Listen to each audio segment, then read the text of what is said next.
Hello all and welcome to VJ for Sportswire. So of course we had here live for the Zenith versus Chelsea game that is happening at the Kretovsky Stadium. This is going to be an amazing game, guys. Zenith versus Chelsea. Chelsea going to the Russia to face the Russian top of the table team, and you know how challenging Chelsea can be against these teams. So we of course have the lineup as well ready. We have the players on the pitch already. Kepa is playing today. Espelaqueta is playing today. We've got Sar playing today. We've got a lot of players who are coming from the bench playing today. So it is going to be an amazing game for these people to make an impression for Thomas Tuchel as well. Apart from that, Zenit as well have a match against another team on CSK Moscow, I believe, a tough draw for them as well in the weekend. So which means that they are also going to be careful in the way that they're going to be approaching this particular game. But the context of the game, Chelsea need this particular victory to remain at the top of the group. They're of course playing. Zenit is playing a 5-4-1 formation. Sergei Samak deploying a 5-4-1 formation. Kerskov is at the goal, and they've got the 5-4-1 formation as well. Chelsea look good. Thomas Tuchel looking confident here. Hopefully, we get a good victory here against Zenith St. Petersburgh, an amazing and an important game for Chelsea Football Club, of course. So let us hope we win this game and move on to the next games as quick as possible. Having said that, please like, share, comment, subscribe, everything that you want to do for respect to the YouTube algorithm. Just keep doing it, guys. Keep doing it. We are live. We've got the new audio setup as well done. I hope the audio is all clear, loud, and perfect for you guys. Of course, Chelsea is playing with the 4-3-3 formation. Of course, a different formation. We are deploying a different formation for the first time in this game. Werner, Hudson-Odoi, and Lukaku playing as the front three. We've got a back four. The back four for Chelsea, it's almost been close to 1 point. The back four was deployed, so this is different, guys. Everything in this game. You know the current temperature there at the stadium, Kretovsky Stadium. It is buzzing, absolutely very cold environment. It has been artificially heated for this particular game. Of course, players are taking the knee right now, and we are gonna get this game started in a minute. Lukaku there, playing in a 4-3 formation. Let's see how effective it will be. Chelsea starts the game. Mason Mount puts the ball back, and now we've got we lose the ball. We lose the ball. Right within 20-25 seconds, we've lost the ball. All right, not a good sign, but a lot to talk about in the context of this game, guys. Of course, there's a lot to talk about in this game. There's a lot of stats as well in the current context of this particular game. Zenit, first of all, in the Champions League, the highest win for them is 4-0 against Malmova, the one that is in our group, right? They won against Malmova that very recently. That's their highest win against any opposition in Champions League. This is a good attack going forward. Chelsea trying to attack. Oh my God, that was a sliding tackle. Saul tried to just run past, and then he had options on Lukaku on the left, and he had an option on the right side as well. He did not utilize any of them. He went directly for the goal.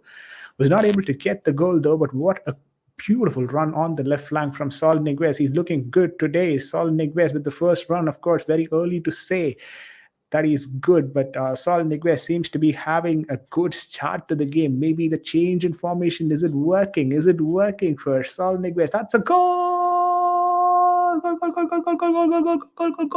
Timo Werner scores the goal. A simple tap in for Timo Werner. Chelsea scores. Chelsea won. Zenith nil, 1 minute into the game at the Russian Kretovsky Stadium, and we are already in the lead. Timo Werner scores from a set piece, and this is how it has to be done, guys. This is exactly how it has to be done. There you go, Chelsea picking up the win. Not a win, of course. This is the first minute, but what a goal this is! A Ross Barkley delivery, completely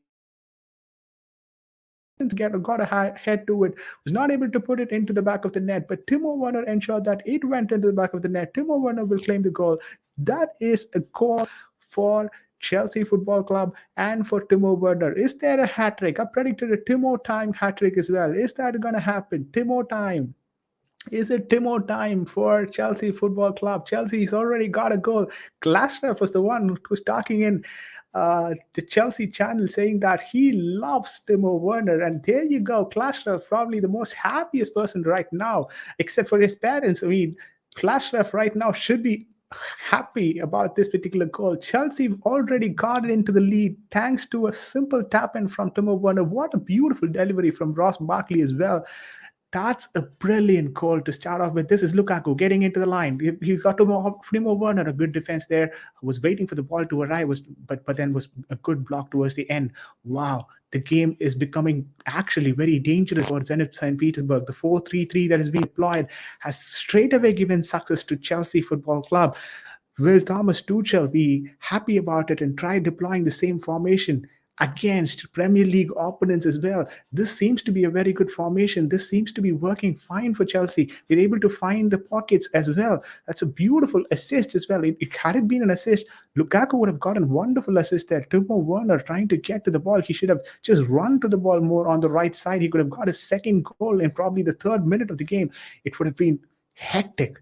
Would have been hectic and superb. But this is Chelsea Football Club, the champions of the Europe, playing the European Champions Trophy once again this particular year, and looking already successful in it. 1-0. As of this moment, Chelsea are on the top of the group.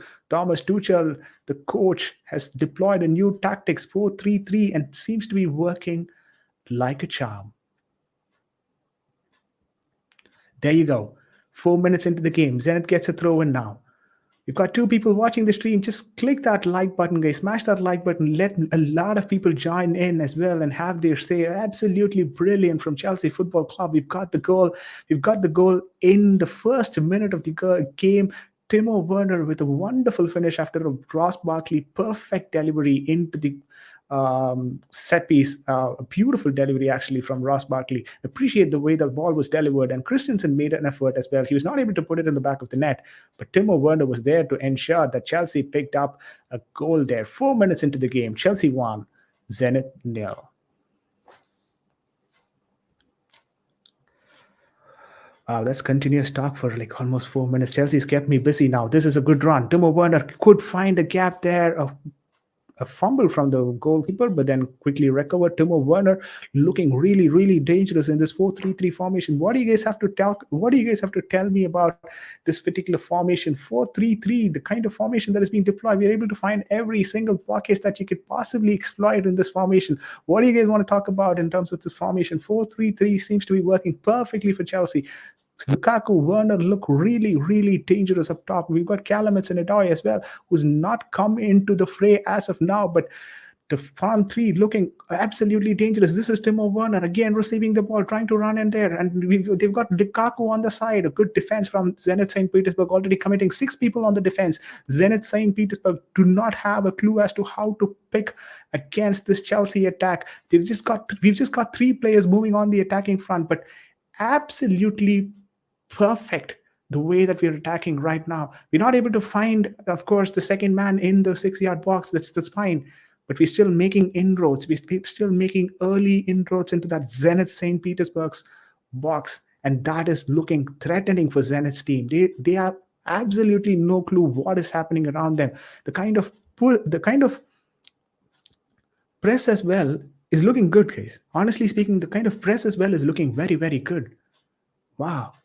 This is brilliant. This is brilliant from Chelsea Football Club. 6 minutes into the game, Zenith nil, Chelsea won. Espeliqueta, the captain, is playing today. Very good defending towards the end, and the ball goes off to a Zenith throw. Wendell probably will take the throw. It's a free kick basically given against Espeliqueta. No cards were being provided. 6 minutes 37 seconds into the game. Of course, Liverpool as well won their game, and they sit right at the top of the table, group of death. But then they managed to get all the victories, all victories. Their first English team to do so as well. This is another attack from Chelsea Football Club.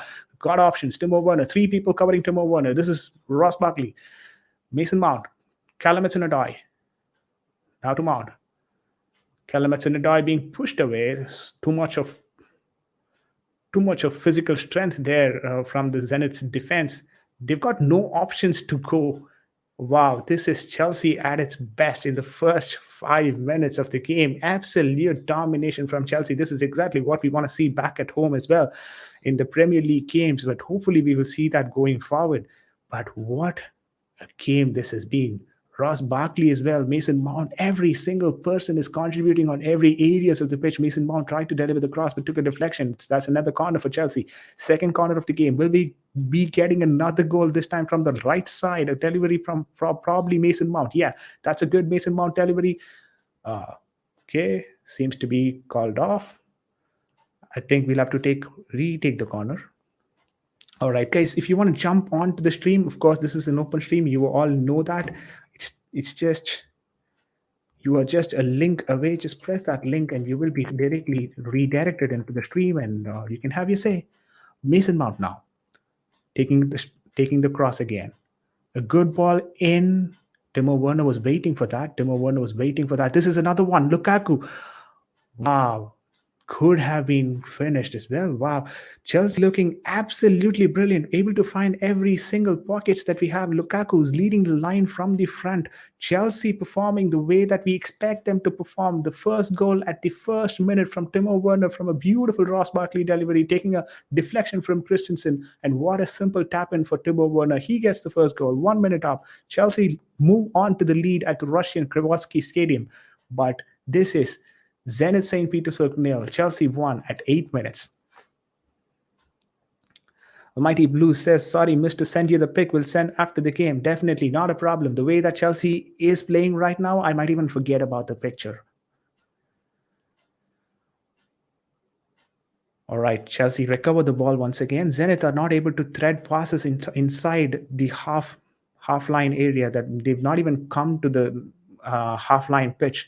Zenith with their attack, they're definitely playing a defensive formation as well. They're playing in a 5-4-3, but they're 5-4-1, but they're having a lot more people committed towards the defensive aspect of it. So it's not even a 5, it's probably more than that.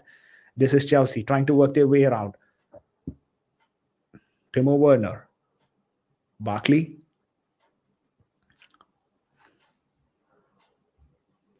exactly, Mason Mount playing in the hole behind the two, suiting him. I don't know, the way that we've been operating today seems absolutely amazing. They have no clue whatsoever on how to get this game going. A couple of risky passes on the defense, just trying to recover the ball. 10 minutes into the game, Timo Werner already scoring from the second minute. This is Mason Mount again, dribbling pass. He's got options. We've got 5 people onto the attack this time. On the wider area, Lukaku trying to reach for the ball, but then the ball was too wide, goes out for a goal kick.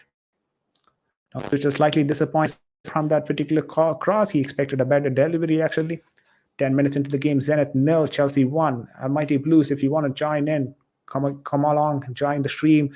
I know this stream is probably a bit different from, I usually stream a kind of different from other watch-alongs. They are usually watch-alongs, but then I try to commentate on the game more, so that if anyone cannot actually watch the game, they can probably listen to the game and try to understand what is happening around. James in CM is interesting, though. Saul at the left wing back too. Of course, it's an interesting formation that we've set forward. I honestly did not expect us to change formations, but we've quickly shifted to a 4-3-3. Left back Saul Niguez seems to be working properly, and no complaints for me. Saul Niguez as well initially dribbled past and almost got a goal for himself, except for that finish, which was I think he took a bit of distance for that particular dribbling, but Saul Niguez is doing a good job as well on the left flank right now. He seems to be having a better game than most of his games. Claudinho was trying to run on the left flank. I did hear a lot about the number 7 at Zenith. A lot of people have been already telling me that he is one of those players that we have to watch out for. Yeah, UCL, we don't do, says Matt. Absolutely, no problem. Hudson Odoi here. Hudson Odoi is in with the throw in. Lukaku. Now to Timo Werner. Back to Lukaku. Now this is to Zenith. They're on the attack right now. Chelsea falling back to get the ball. Saul Niguez, another very good defending there from Saul Niguez. I believe it was Saul Niguez there. He came out of position, tried to recover the ball. This is Rudiger trying to cover for him. Saul Niguez getting back to the left back position. Claudinho and Malcolm are the threats, of course. So Claudinho was the one that we recovered the ball earlier from, and I hope we can keep Malcolm as well quiet in this game. 12 minutes into the game, Zenith 0, Chelsea 1. Malang Sarr is also in the game, and he's working fine. He's someone who, I mean, the left flank in itself is completely new for Chelsea, a new combination. Saul Niguez playing in the left back for the first time, and we've got Malang Sarr as well playing in this game. So which means that we don't have Rudiger in this game, which makes the left side of the pitch kind of new in terms of performance. Kepa on the goal as well. That's another new aspect of the game. Fullbacks now Zenith is slowly starting to put some pressure onto the attack. First corner for Zenith as well. First corner for Zenith. Interesting to see Saul using his right foot more to defend. I don't care whatever foot he uses, man.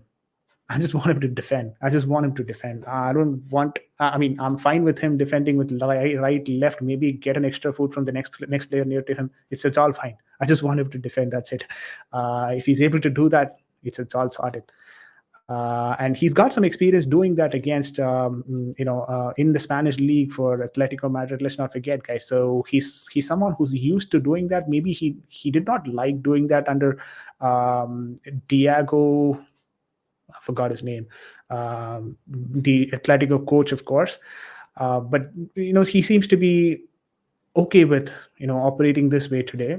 Hopefully, he gives us a couple of more matches, the same way. Of course, this is a Champions League game. This is definitely a different ball game, and you know how different it can be from the Premier League game. So if he can do it against the Premier League teams, that's a question. That's a question we'll have to get it answered. Yes, of course. Sorry, thanks, Almighty. It was Diego Simeone. Diego Simeone, of course, he did not want to play under Diego Simeone on that left wing back position that he was trying to deploy. It was not even a left wing back. I think it was more of a left back position. Now, Zenit tried to whip the ball in for their captain, but was not able to. So Chelsea get a goalkeeper kick. What a simple finish for Timo Werner as well. He was on the goal line, just had to put the ball in the net. It was as if the ball was begging to go into the goalpost, just wanting Timo Werner to have his legs there so that he gets the goal for himself. And Timo Werner gets another goal, another Champions League goal. He is getting better as the game progresses. And I really like the way Lukaku and Timo Werner have combined today in the front three. Malang Sarr. It'll be interesting to see how we work around in the midfield area as well, because a lot of people have been talking to me about the midfield strength that Zenith kind of has. So if you're able to negate that, I think we could even try and deploy this formation against Premier League opponents. I'm not sure how successful, of course, this formation would be, but I wouldn't mind trying this against one of those opponents that we have, going forward, because I think we've got Aston Villa, some lower level teams in the league, so we could probably try and do that. Cho trying to run in on the right flank was not able to defend it well. Timo Werner pressing hard there. Lukaku joining in the press. Mason Mount as well. Three very good players who can press. Is something that is a great positive for Chelsea Football Club under this particular formation.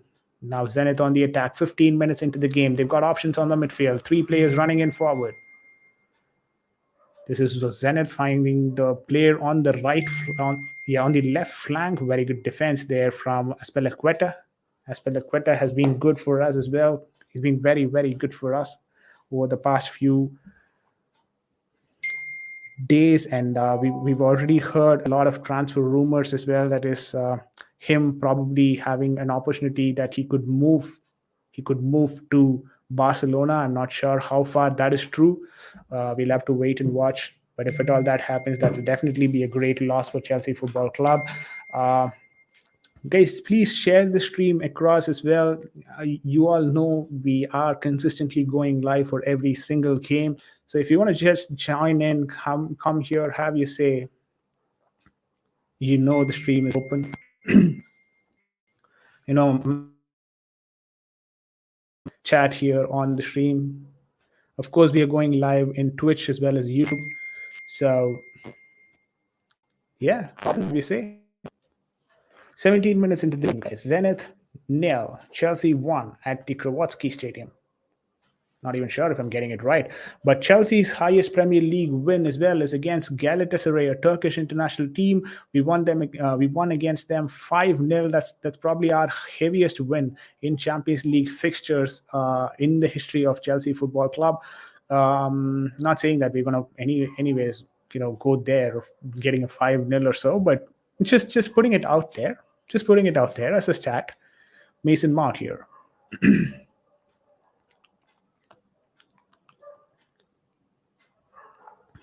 Claudinho for Zenit. Lukaku applying some pressure. Timo Werner as well running around trying to apply some pressure there.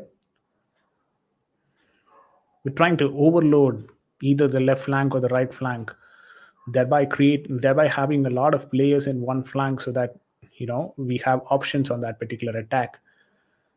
And the way that we defend as well is being quite good. We've got four committing to the defense. Oh, this is a threatening attack from Zenith St. Petersburg. Claudinho trying to take that shot from a long distance effort. Of course, not going well for him, but yeah, that's a good technique. Kepa, first of all, is not really great against long balls, so I wouldn't blame you for trying.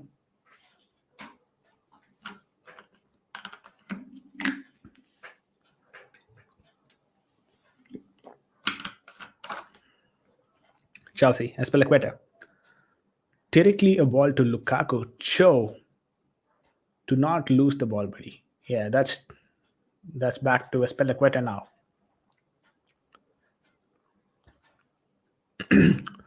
Ruben Loftus-Cheek.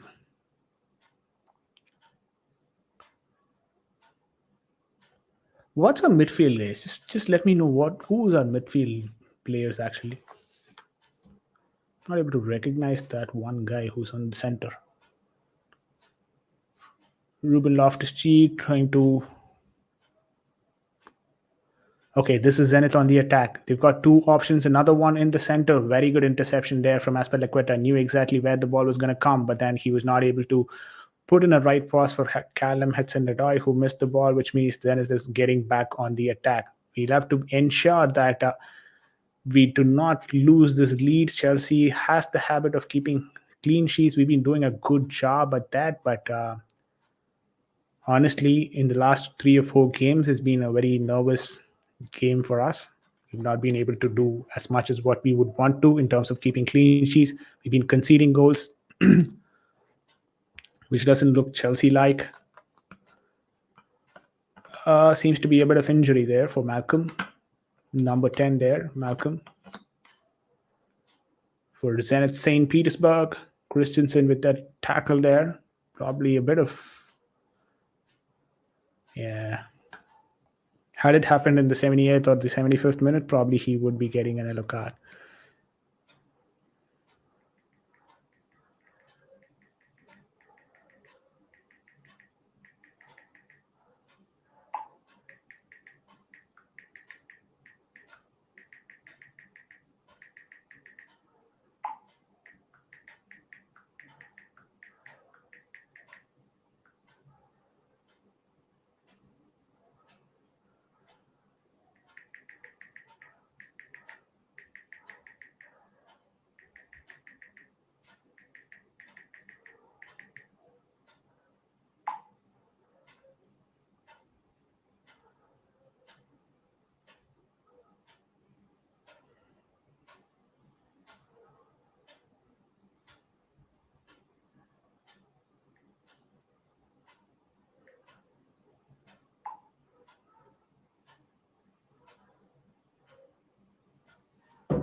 You're having a bit of confusion there. I don't know what's wrong, Reece James.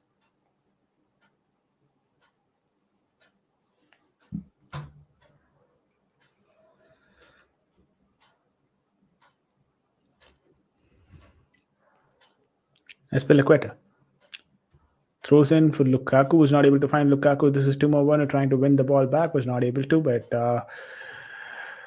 trying to put in a long ball, was not going to find anyone. Anyways, let's try and get some of the other interesting facts out of this game.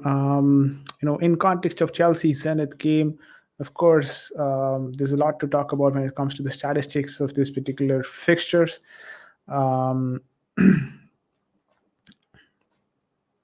So one more important point, guys. Espelaqueta is playing his 400th game for Chelsea, probably the 10th player to do that for Chelsea Football Club.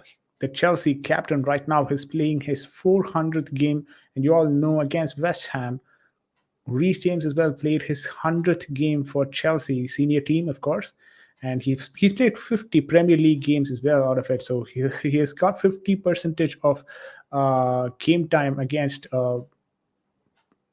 Premier League teams, which means he's good in the Premier League. That's what it tells you. Of course, he's playing in cup competitions, but he's good in the Premier League. Malang Sarr slightly out of position there, gives some time actually, takes a deflection, goes for a corner. Chelsea, Malcolm looking threatening there on the left flank. Sarr has to, on the right flank for Zenith, Sarr has to do a bit more better there. Honestly, he has to do a bit more better.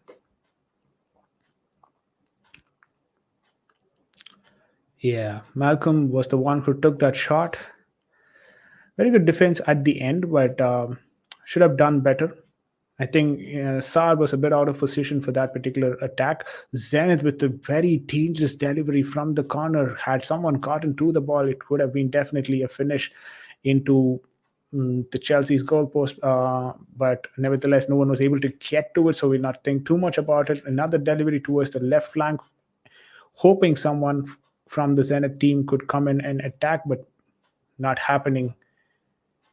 Not happening. Guys, please like, comment, share, and subscribe to the channel if you are not yet done. And if you guys are in the comment section, just let me know how the audio quality is as well, guys, because I've been trying to understand how the audio is. Just let me know how the audio is from your end as well. Is it good to hear? You've got some concerns with the audio? Is it a bit scratchy? Any issues? Is it not equalized? Any sort of confusions or issues that you want to bring up in terms of audio quality, please let me know. Zenith enjoying 58% ball possession compared to Chelsea with 48% ball possession seems to be oddly different, because Chelsea used to like enjoying ball possession, but probably 4-3-3 doesn't require you to have that sort of a ball possession. You get the ball, you start attacking, and that's probably how this particular formation is designed from Thomas Tuchel. We don't know at this point in time. Chelsea, of course, are in the lead thanks to that Timo Werner goal from a Ross Barkley cross, and this is too bad from Malang Sarr. Completely out of position. Malang Sarr should have been there. Chelsea looking a bit nervy in the back, in the defense. Definitely Malang Sarr's error there. I don't know why he came towards the right flank. I don't know what he was trying to do, why he wanted to support the right flank. He was supposed to stay in his position. Malcolm had a free-flowing run. He just had to go against Kepa. A wonderful save from Kepa. Nevertheless, it did not mention it before, but beautiful save from Kepa Arrizabalaga. Apologies, guys, if I'm getting it wrong. It's a Spanish name, and I'm an Indian. I'm trying to pronounce it as much as possible. But if I get it right or wrong, just please go with the flow, no? This is Claudinho on the left flank. He's got options, trying to take the shot. Number 7, that's the other one that we have to look forward to, Sertar.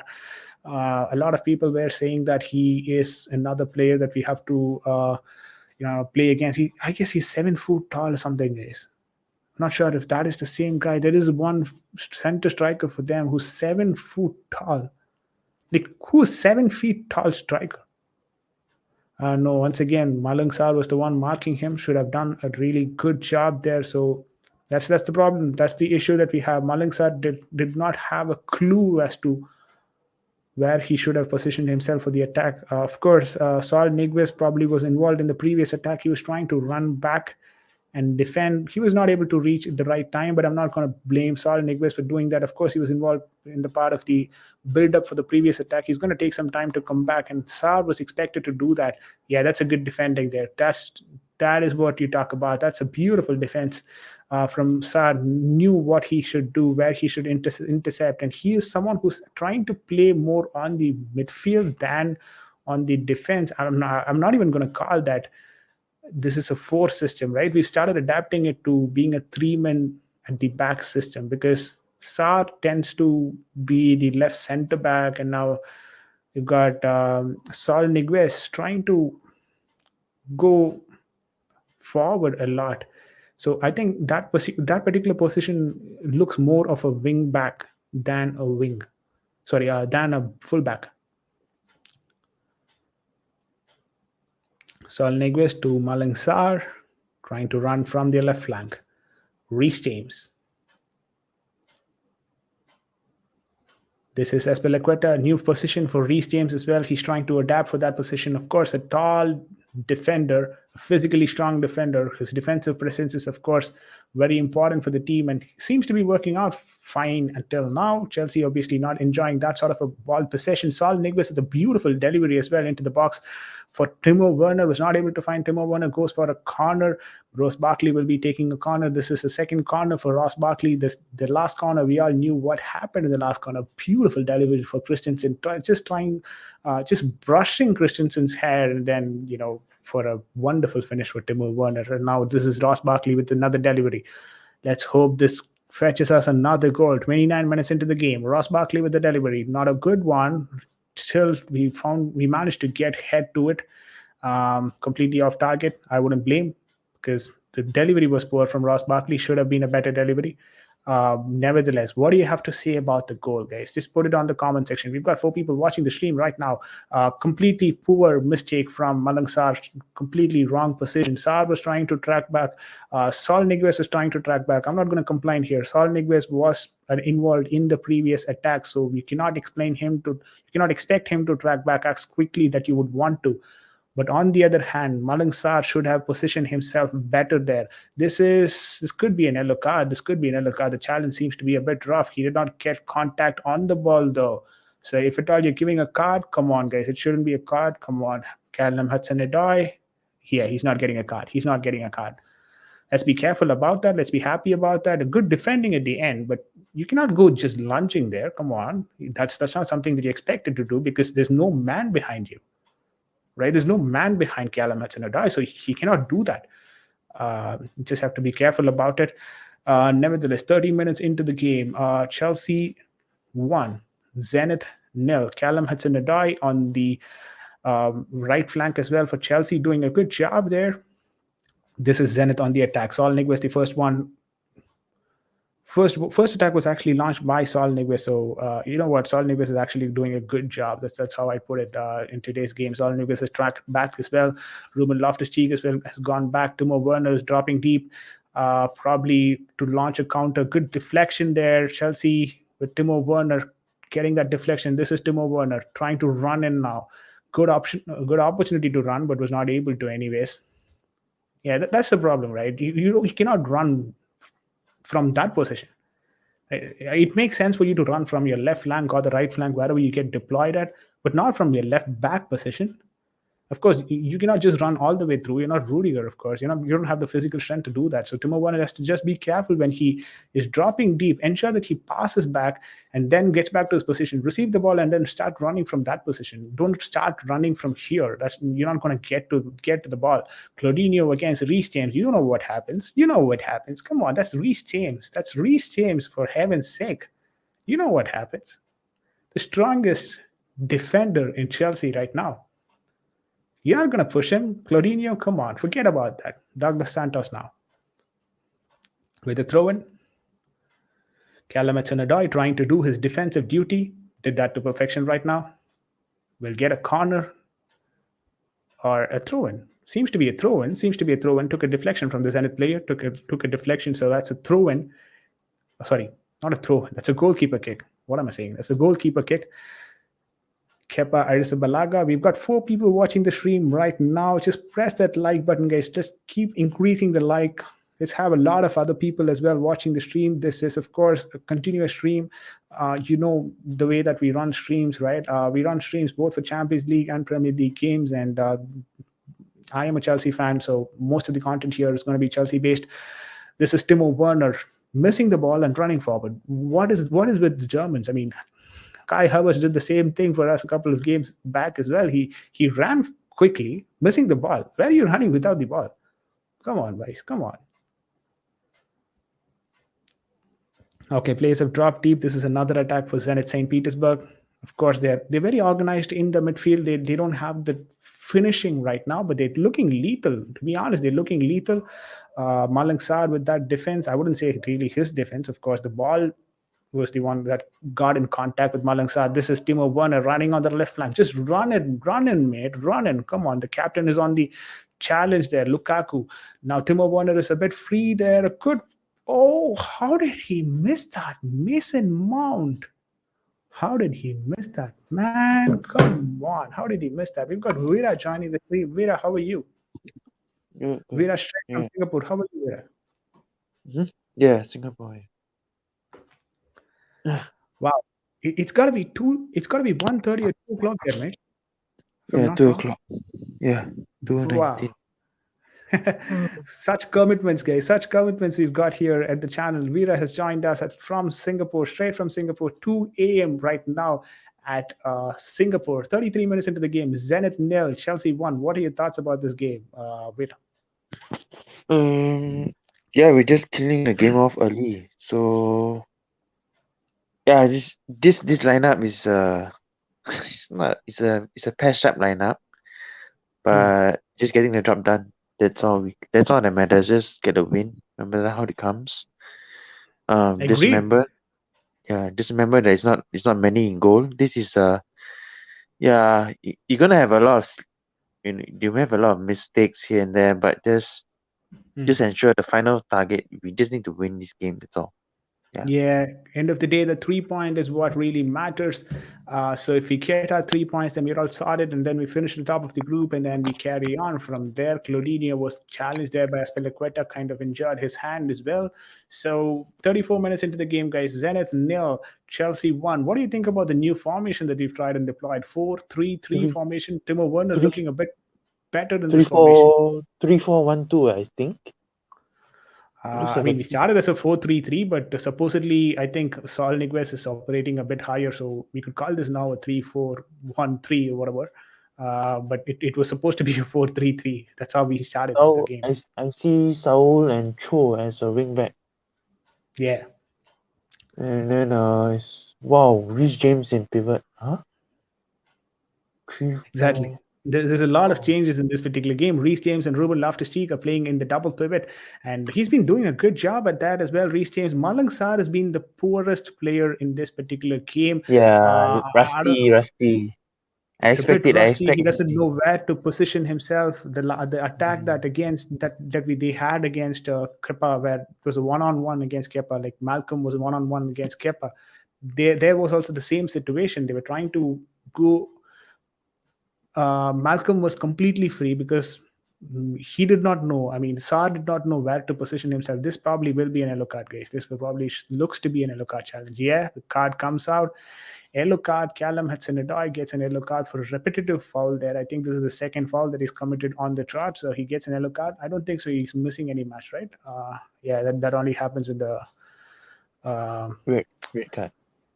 Yeah, knockout stages. Yeah.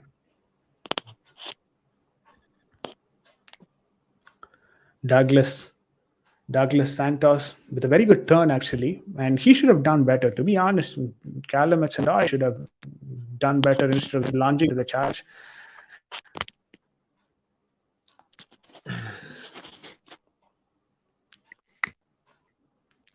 Please minutes into the game.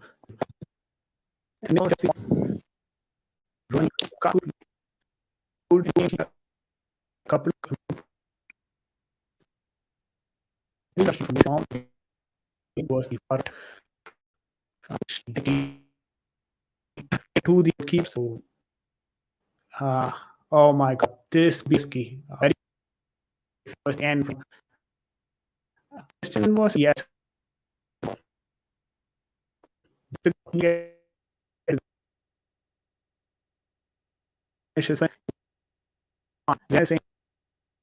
One, 30,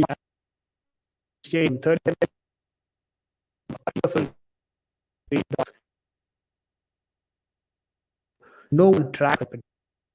That's what I said. No one tracked for that goal. Did you see that goal? No, actually, I saw this. I just woke up, so I was just came up, just joined in, and as soon as but I saw the game and No, I'm talking saw about the the lineup. Zenith goal. Oh yeah, no. Mm, my Yeah, stream Zenith is just like got their goal as well. uh, It's a beautiful delivery oh, in and a very good finish. Douglas Santos with the delivery. Callum Hudson-Odoi was he did not know what to do because he's already got an yellow card and this was a free header.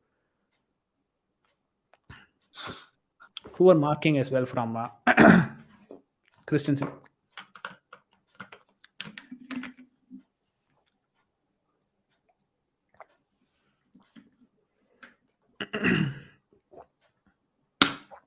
this is the thing about Christensen is that oh man, we read about him going forward, but come on, you're a defender, do your job at the back first, man. Malangsa Yeah. has been poor, yes. Malangsa has been poor. It's expected. Like, come on, how many games has he started? I'm still not sure if it is a Christensen error or a Malang Sarr error. Timo Werner winning the throw in for us.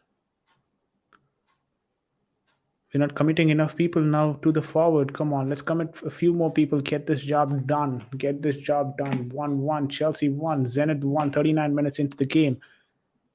You've got people watching the live stream. Just press that like button, guys. Smash that like button. Let's move on. Let's get the like above. And let's subscribe to the channel as well. You know how regularly we bring in content as well. That's a good ball for Saul Niguez. No one actually on the attack for him. A very good time there as well. Was trying to find Timo Werner, was not able to. Very good defensive work from Zenit St. Petersburg. That's another Chelsea corner, third corner for Chelsea Football Club. Saul Niguez has been doing a good job as well. The way that he's delivering the ball inside the box seems to be very much lethal. It's either going for a corner or it's getting to a Chelsea player, and I really like that.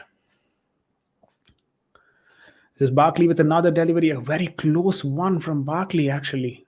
Good delivery again inside the box.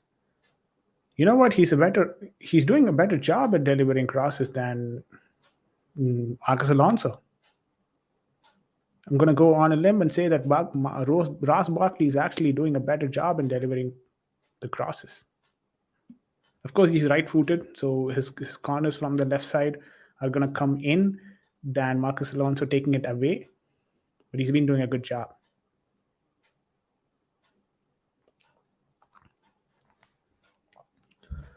Malang Sarr.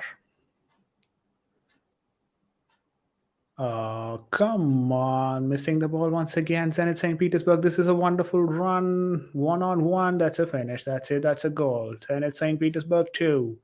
Chelsea 1. 40 minutes into the game. A complete defensive error. Serdar gets his goal. Zenit St. Petersburg come back from behind to get the lead. Chelsea look all over the place right now. 3-4-3 formation not working well for Chelsea Football Club. What is happening here, guys? Chelsea 1, Zenit St. Petersburg 2. Another midfield error contributing to for this particular goal. A beautifully tracked run, finding the space there. Malang Sarr again, once again, is on thick of things here. Should have done a better job in covering him, but he lets him slide. Christensen as well was not in the right place to cover it. So there you go. Chelsea 1, Zenit St. Petersburg 2.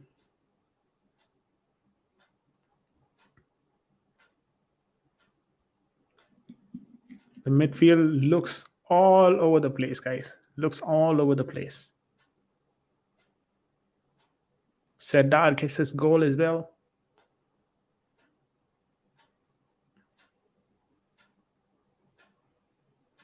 They're checking something. It's a goal check.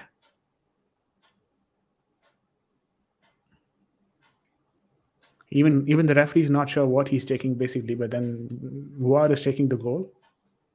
Seems to be all clear onside. Yeah, it's a goal. It's a given. It's given.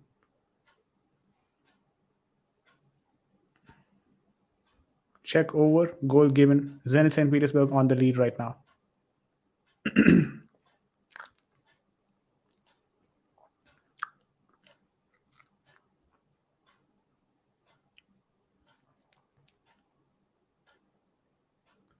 Malangsar frustrated. He's having absolutely a disastrous run here. Oh my god, that's another one. Kepa with a beautiful save there. Could have been 3-1, guys. What is happening here? What is happening here? Chelsea looks all over the place. Okay, Timo Werner running in forward.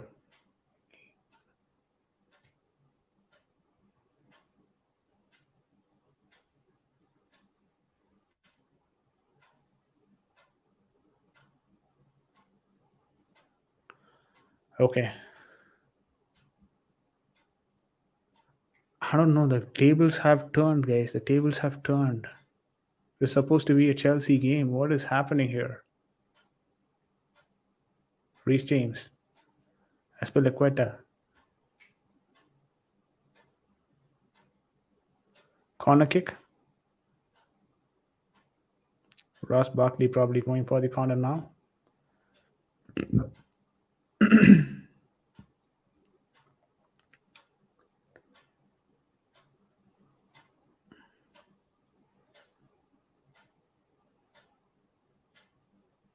Kepa, very good save actually. Brilliant save from Kepa.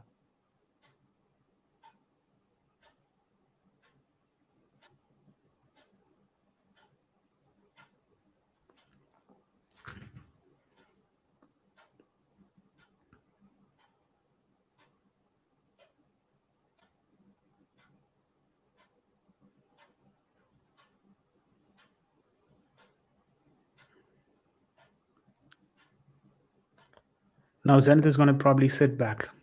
Why would they want to attack, right? They're going to sit back. Vida, can you hear me? Yes, we've lost Vida.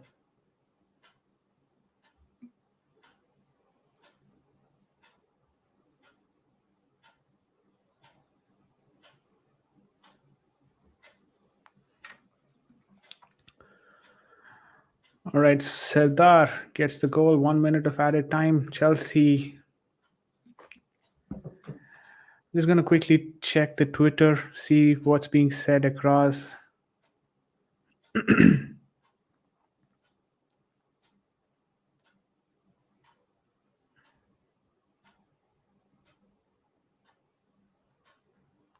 That goal was comical, says CFC Gem. He says, what is Krusty doing? Oh my gosh, well done, Barkley also.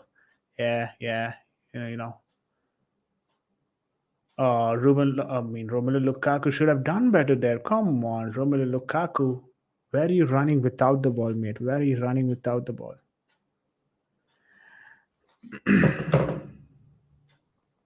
Vera is back in. Vera, can you hear me? Yeah. Man. Ooh. What is happening here? Ooh. This is bad.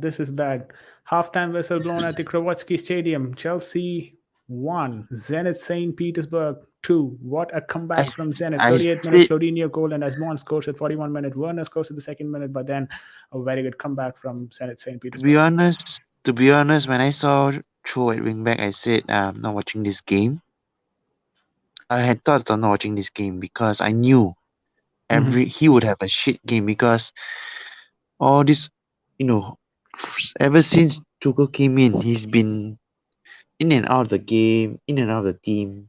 And when he's played on the wing, he's a left winger. Don't mess with his psyche. He's a left winger, and you're putting him all over the place. He's not a Saka. Don't turn Hmm. into another Bukayo Saka. Don't. And now he's having a shit game in his natural. If you're being played out of position, don't expect anything from I, fans shouldn't expect anything from. I'm not expecting from anything from Cho.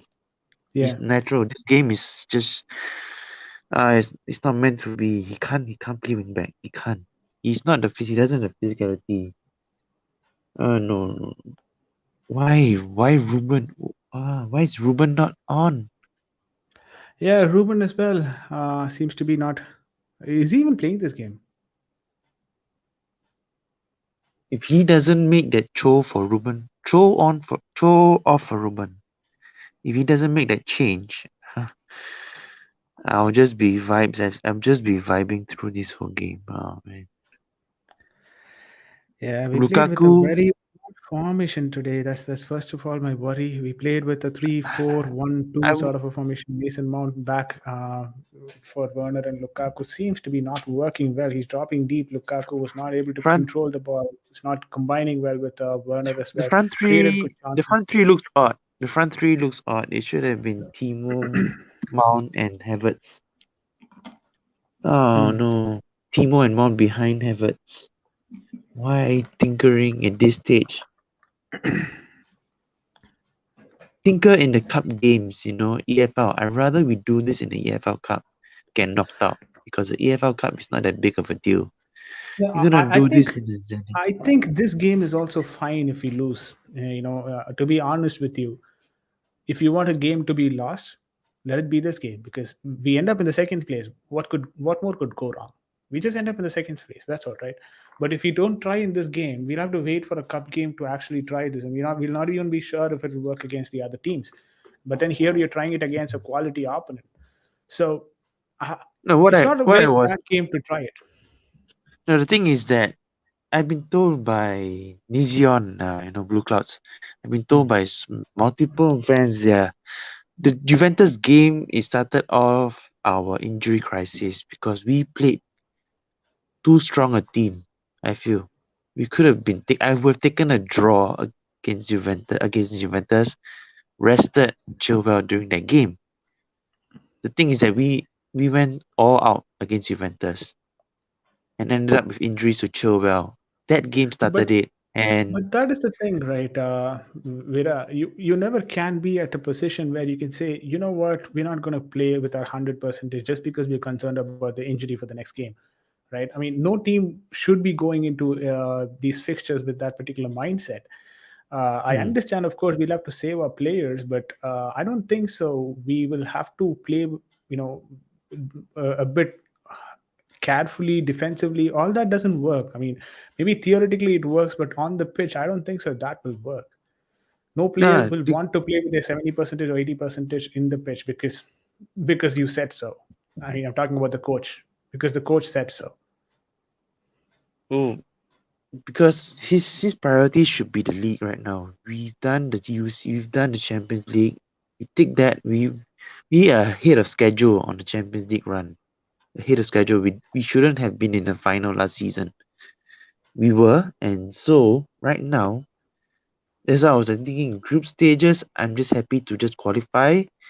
And I was told that, oh, you're gonna face a tough team. Come on, we proved last season.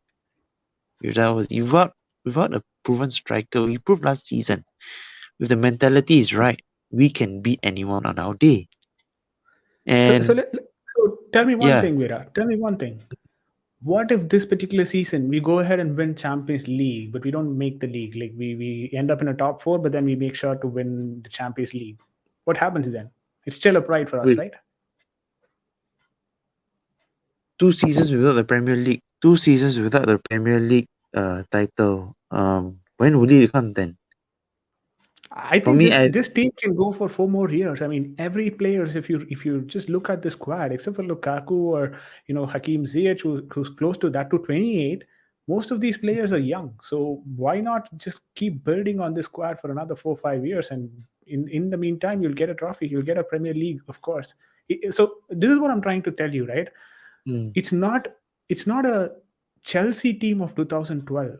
Oh my god, if you miss this opportunity, you're not going to get the trophy. You get my point? It's not that sort of a Chelsea team right now.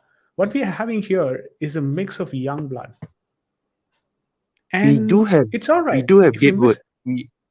We do have Deadwood in our team. Got to admit, right? Yeah, of course we have Deadwood on the team, Yeah. but So tell me one thing: without Deadwood on your team, so if you have Deadwood on the team, they'll be okay with being on the bench. But if you have everyone as a quality player, everyone would want to play in the squad. And that's where no, the I'm confusion not comes in. saying that. I'm not saying that we should have quality players. But if in January we do not bring back loan, I'm just saying, if we don't bring back Gallagher, Mhm. this game. Then I'll see it. I see as Tuchel just pushing it. Mm. He Because remember, when he reached the final with PSG, Mm. his next motive was just sign me a player, sign me my players. He doesn't. I thought he would work well with youth. That's why Nagelsmann was my first choice after Lampard. Nagelsmann, you give him a checkbook or no checkbook, he does well with what he's got. You can give him youth, you can give him the youth academy, and he made and them. Because I had doubts about Tuchel because he will push he pushes too much, like Mm. what he expects of the players. Every season you add new players in, you're gonna take them to gel. And this season my predictions was to reach a semi-final of the Champions League, get close to the top in the Premier League. For me, it was about challenging for the title. Mhm. How many how many seasons without a Premier League can we go? I'm sure Roman will be like, we've won the Champions League once. It's time for you to Juventus focus. won, Malmo won. Sorry, Malmo nil. Just letting the scores as well. Know here. Juventus Mm. won, Malmo nil. A goal from Keane there puts Juventus on the top against Malmo.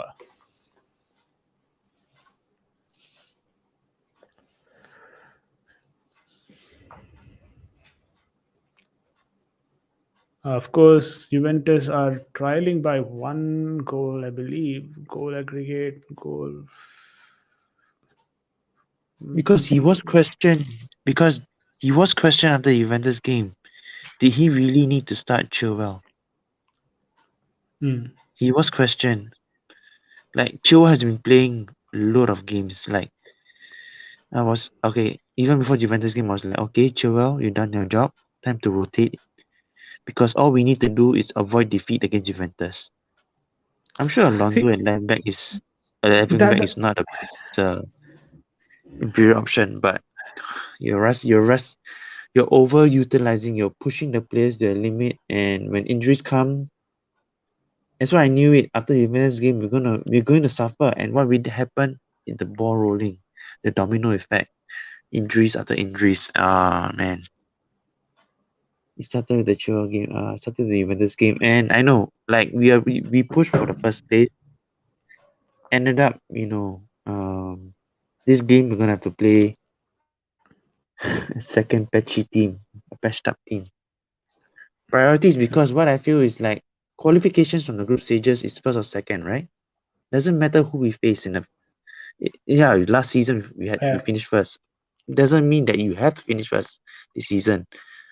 Like we proven we can it beat always gives anyone. you an edge when you So finish in the first part because you I'm don't sure, have but to round of play then 16, Bayern Munich and all these people in the I round of know, 16. I understand if the round of 16 is a two-legged or one-legged. The thing is, if it's a two-legged tie, then if it was a one-legged, then if they revive the format and the round of 16 is two one-legged, I understand. We go for the first, and it's just one off.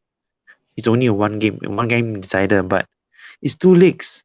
The round of 16 two legs. So I feel like who we face, anyone you can't put down anyone anyway. Like Ajax, if we face Sheriff, if we face a Sheriff team that beat Real Madrid, if we face a Dortmund team like unstable, you never know what's gonna happen on any day. Like it doesn't matter who we face, they are still gonna be quality opponent.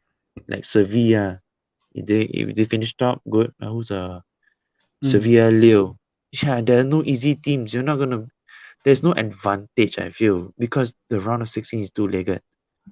Teams are gonna be playing smart. If they come to our bridge, they come to Stamford Bridge, they're gonna be playing for the 0-0. And Yeah. at their home ground, they're gonna push out all out first half. So it's gonna be very tactical. It's not like the round of 16 was just one-legged. It's just one leg, one tie to decide it.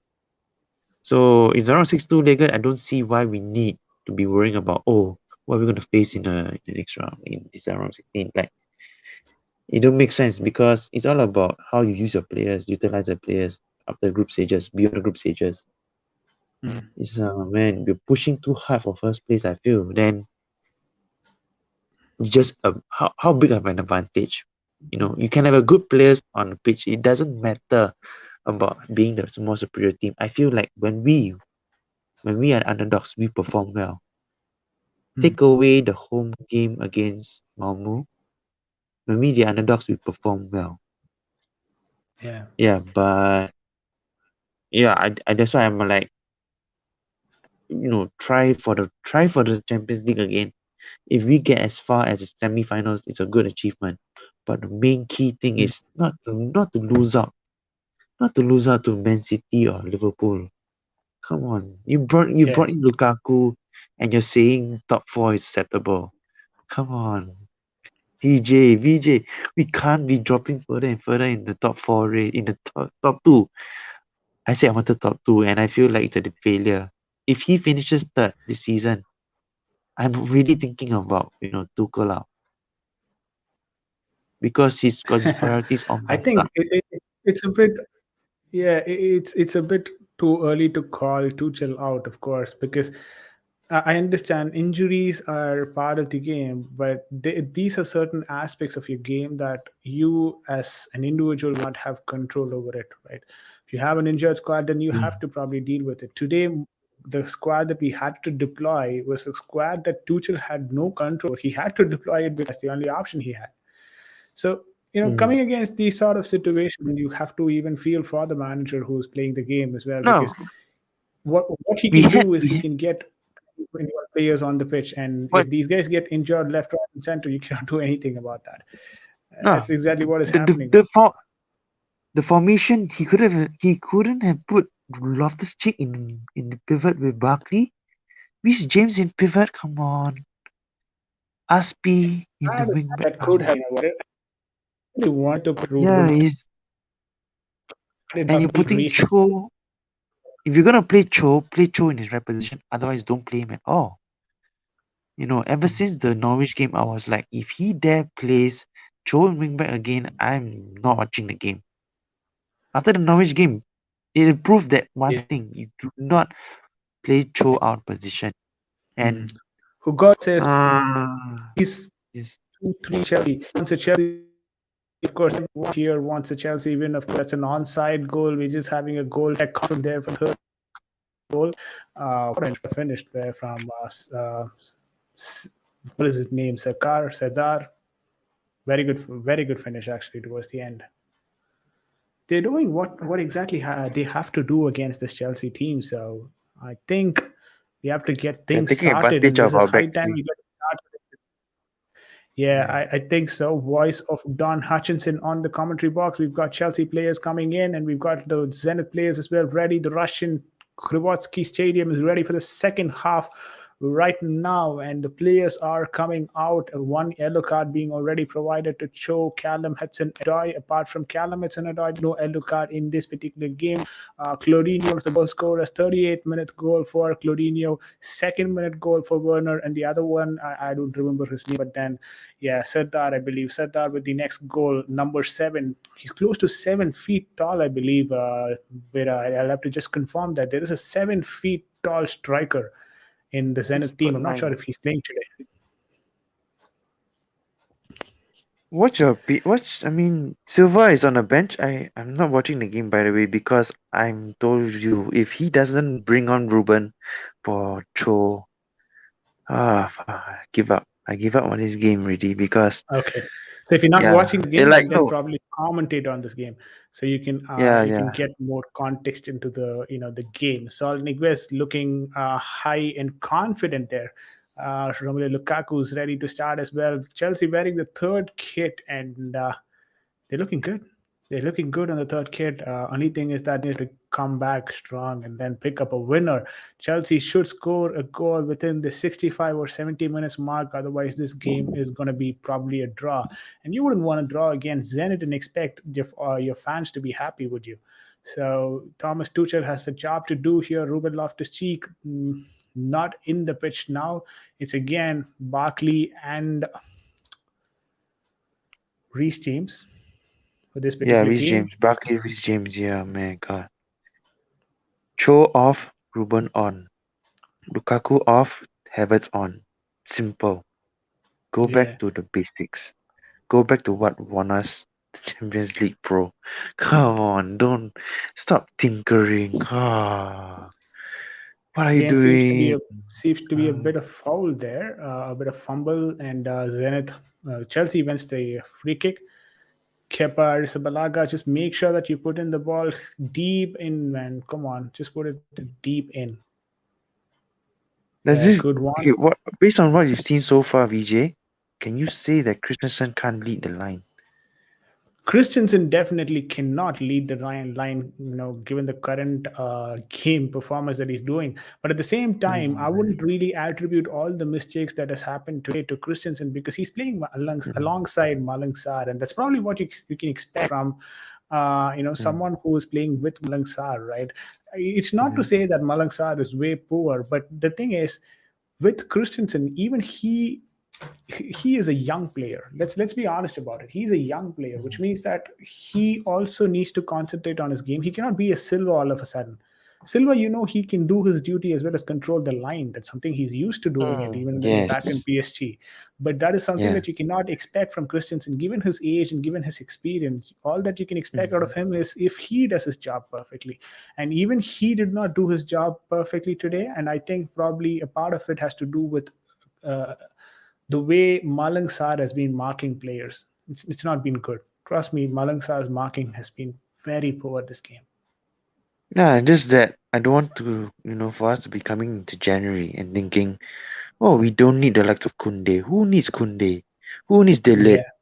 Who needs Marquinhos? We have Andreas Christensen as a backup to Silva. Come Now, on, no, this team definitely no. needs defenders. I mean, I did not, Um, I did not expect Chelsea to go this weak in the squad because of the injuries, but this is looking like the Liverpool of the 2019 season, I believe, when they were yeah, all man. injured and then they had not, they were not able to do anything. They still had a strong squad, don't get me wrong, but then they were not able to compete because they had a list of injury issues, and that's exactly what is happening right now with Chelsea. Chelsea doesn't have even a single midfielder that we thought will be Yeah, playing in this Chelsea squad at the start of the season right now. yeah, yeah, yeah. Did we expect Saul Niguez, not even Saul Niguez, who's playing in a Barkley and Reece James are playing in the double pivot? Did even a single fan from Chelsea Football Club expect us to go into a game with a double pivot that is led by Reece James and Barkley? I don't think so. That's the depleted squad that we currently possess right now. Because it's not like this, we've been Okay, through good a pass Chilwell here. injury. Callum Hudson-Odoi trying to run in, was very well defended actually from Zenith St. Petersburg. Just put the ball in for Werner Mid. He was making a wonderful run there. King of CFC says, "What's up? Been long time." With respect to channel King of CFC, everything has been good, but with respect to this particular game, you know what? It's very bad. Seems like you upgraded. Of course, a lot of upgrades actually coming on the way. I hope the audio quality as well becoming better as and when the stream progresses. We're making some changes on the background as well, and some lighting and all that. So we're creating a quick, a small studio kind of an effect here in the channel. Hopefully you like the content and like the channel. This channel is a bit different from the other channels where we try to commentate on the game and not just watch along. 49 minutes into the game, Zenith 2, Chelsea 1. Of course, Zenith have injuries, and of course they're going to go for the substitutions. And why would they not? It's all about wasting time from here for Zenith St. Petersburg. We're going to see a very slow game. Wendell, a bit of injury crisis there for Wendell. But this is what we are expected to see for this particular half, which that would have been ideally their tactics in this game. Pick up the win, just fall right, left, and center, and expect the referees to give cards, stop the game, slow down the pace of the game, expect Chelsea to lose the game by that. No, because let me ask you, VJ, if you had in your mind the decision, the idea to start Kepa, I understand you're going to start Kepa, but would you have in front of him Christensen? Oh my God! Now it makes completely sense, and today, the way Kepa has performed, I'm not going to complain. Kepa did perform brilliantly today. Please press that like button as well, guys, as and when we speak. We've got 5 people watching the stream right now. Hold on to the channel. Hold on to the content that you're receiving from the channel. Hopefully the content is good as well for making you stay for the entire half. But this is what I want to say. Kepa was actually good today. How has this happened? Face palm, says King of CFC, of course. No one knows how this happened, mate. I was so excited for the second minute goal. This is switch off. This is our defense switch off. That's all. Just for a moment, our defense switch off. That's it. And that 38 to 41, 2 goals in a span of 2 goals against Chelsea Football Club. You don't concede this way. Chelsea doesn't concede this way. What is this league? Is it Benfica or something? You concede continuously goal after goal. This is Chelsea Football Club, and you still managed to concede goals left, right, and center in this game. I don't have a clue as to what is happening here. Timo Werner running in. Unless it was a forced decision to play Christensen in the center. Come on, Silva. I've heard no news of Silva getting injured. I have no news, but yeah, to have. When I saw the line, Christensen in the center, Kepa behind him. No. Christensen able to track back and then put the ball to Kepa, to Sarr, who misses the ball again. Clorinia gets the ball now. This is on the right flank. The attack is being driven on the right flank. This is Malcolm coming in, cutting in, taking a shot. Kepa with a brilliant block there. That's a good save from Kepa. Kepa is the one who is actually saving this game right now. Otherwise, this game could have already been 4-1. I'm not even lying, guys. This game has everything in it to become a 4-0 for Zenit St. Petersburg. 2 brilliant saves from Kepa. This time the attacker from Zenit is on the left flank. A beautiful cross in for Serdai. A very good defense towards the end from Malang Sarr. Now we are moving in forward on the counter. We've got 3 people committed for the attack, and we've got 4 actually, but then they have 6 Zenit defenders. That's a brilliant shot actually from Ross Barkley from distance. He was trying to take the shot on the left top corner. Was not able to find the back of the net though, which also means that that's a good save from the goalkeeper. Straight to the goalkeeper actually. He wanted to take that shot on the left top corner. He was not able to do it. This is high pressure game for Chelsea Football Club given the current context. And this is Callum Hudson-Odoi. Poor delivery, poor distribution from the goalkeeper. Reece James trying to take the shot from the distance, was not able to. Good block from the Zenit defense. And now what it means is that Chelsea retained the ball, but then we've lost that particular attack, that particular moment where the distribution was poor from the goalkeeper, the Zenit St. Petersburg goalkeeper. This was almost like a repetition from what happened with Fred and Bendy the previous game. You would have all seen that particular, instance where the ball was put from Mendy to Fred, and Fred gave it back to Mendy, like a pass. Right, so that's something like what we just witnessed with Callum Hudson-Odoi, just that he made an extra pass, and then there was someone else who took the shot, which is I think it was Reece James, but then it was deflected anyways. This is Chelsea. That's a foul. Is that a foul? No foul. Lukaku is just rolling on the floor. No foul being given as well. He's trying to chase as well, and that's a good run. On top of it, Lukaku completely exhausted right now. He's right now on. Lukaku out. Why is Havertz still on the bench? Bring him Yeah. on. Ah, Havertz should be on the bench. Lukaku is not up for the game. He is not 100% fit, guys. You can just look at him and tell he's almost walking on the pitch, guys. He's not even dribbling, he's walking on the pitch. Why would you what are have someone who's any? just walking on the pitch? What are the changes you will make? For me, is Christensen off for Silva, Cho off for Ruben, and yeah, easy. Lukaku off for Havertz. Come on, so Yeah. simple. I'm a rookie manager. If I'm a Yeah, that's a good uh, suggestion as well for the changes. We've got 17 players except for the okay. Lukaku should have taken a put better shot there, deflected there as well. Again, this is a good shot, very well defended once again from the Zenith St. Petersburg goalkeeper. Come on, guys, just take the shot in the right areas and the right angles. You've got six defenders. I agree to that, but then you still have a lot of spaces in that defense. Zenith's defense. You can look at it. I mean, there's so much of space there. Timo Werner, the eight people crowding that defense right now. Of course, it's going to be difficult to exploit that particular defense. It's become like a bus right now for Zenit St. Petersburg. I think it's an offside as well. It could be an offside. No, it's not an offside, anyways. Coming back, this is Reece James. Pulisic and Havertz now. Yeah, King of CFC as well agrees to it. We will have to bring in Pulisic and Havertz. Those are the people who can exploit this defense. If they're going to start being a low block team, that is what you will expect from this team. They've already got the lead. Now, why would they want to come out and attack? Obviously it's going to be a low block team. If it's going to be a low block team, you'll have to have dribblers who can get past these people or get at least foul in the process. That's not happening right now. Exactly. Why are we playing Saul? Saul today is having a good game, to be honest, but then, of course, he's not having the best of his game. But I think it is a bit of improvement from his previous game. Christensen with the header back to Kepa Arrizabalaga, who's holding the ball, now putting it back to Saul Niguez on the left flank. Saul Niguez should be trying to run the ball on the channel, but then decides to wait, do a horizontal pass. This now moves on wait. to the right flank. Very Whoa. good ball to Lukaku, who again has a poor touch on the first touch on the ball, which ensures that the ball is being cleared out by the Zenit players, and Sadak is being fouled here, Is which anyone means that is we'll get a are card anyone there. in the is anyone in the comments mentioning Reece James in pivot? It's the wrong idea. Come on. Reece James back to your Reece right wing back. Come on.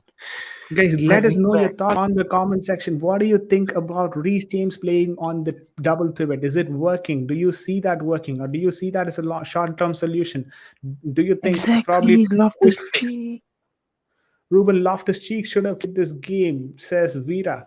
Let us know on the comment section if that is the right thought process that Tuchel should have gone with at this point in time. I tend to agree to it. King of CFC says, "Where is Rudiger and Ruben Loftus-Cheek? They should be there." Exactly, a beautiful comment as well from King of CFC.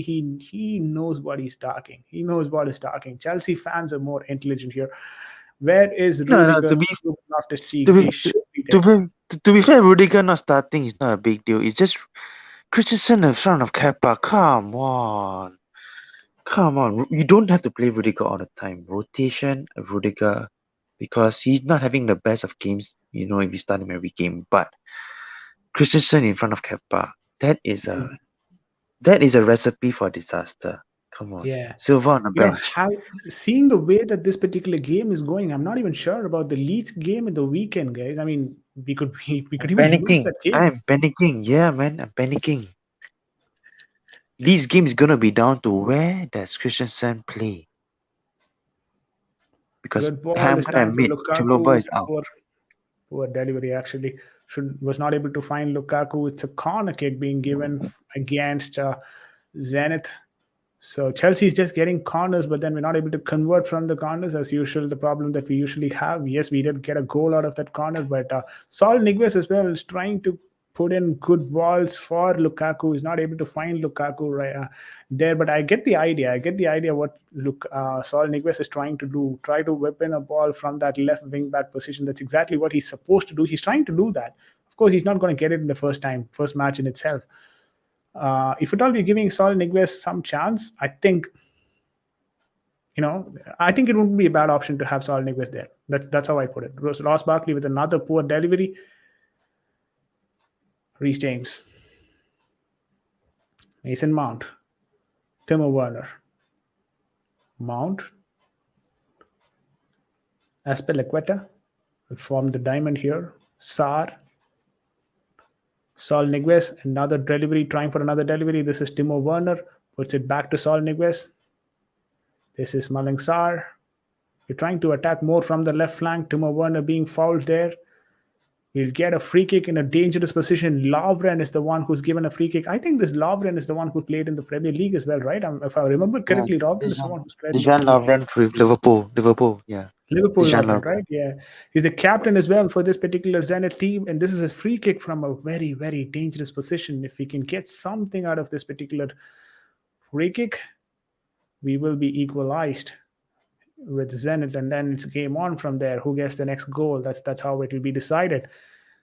On the other hand, Juventus as well is picking up a win there against Moldova. They already scored one, and they are leading definitely there. So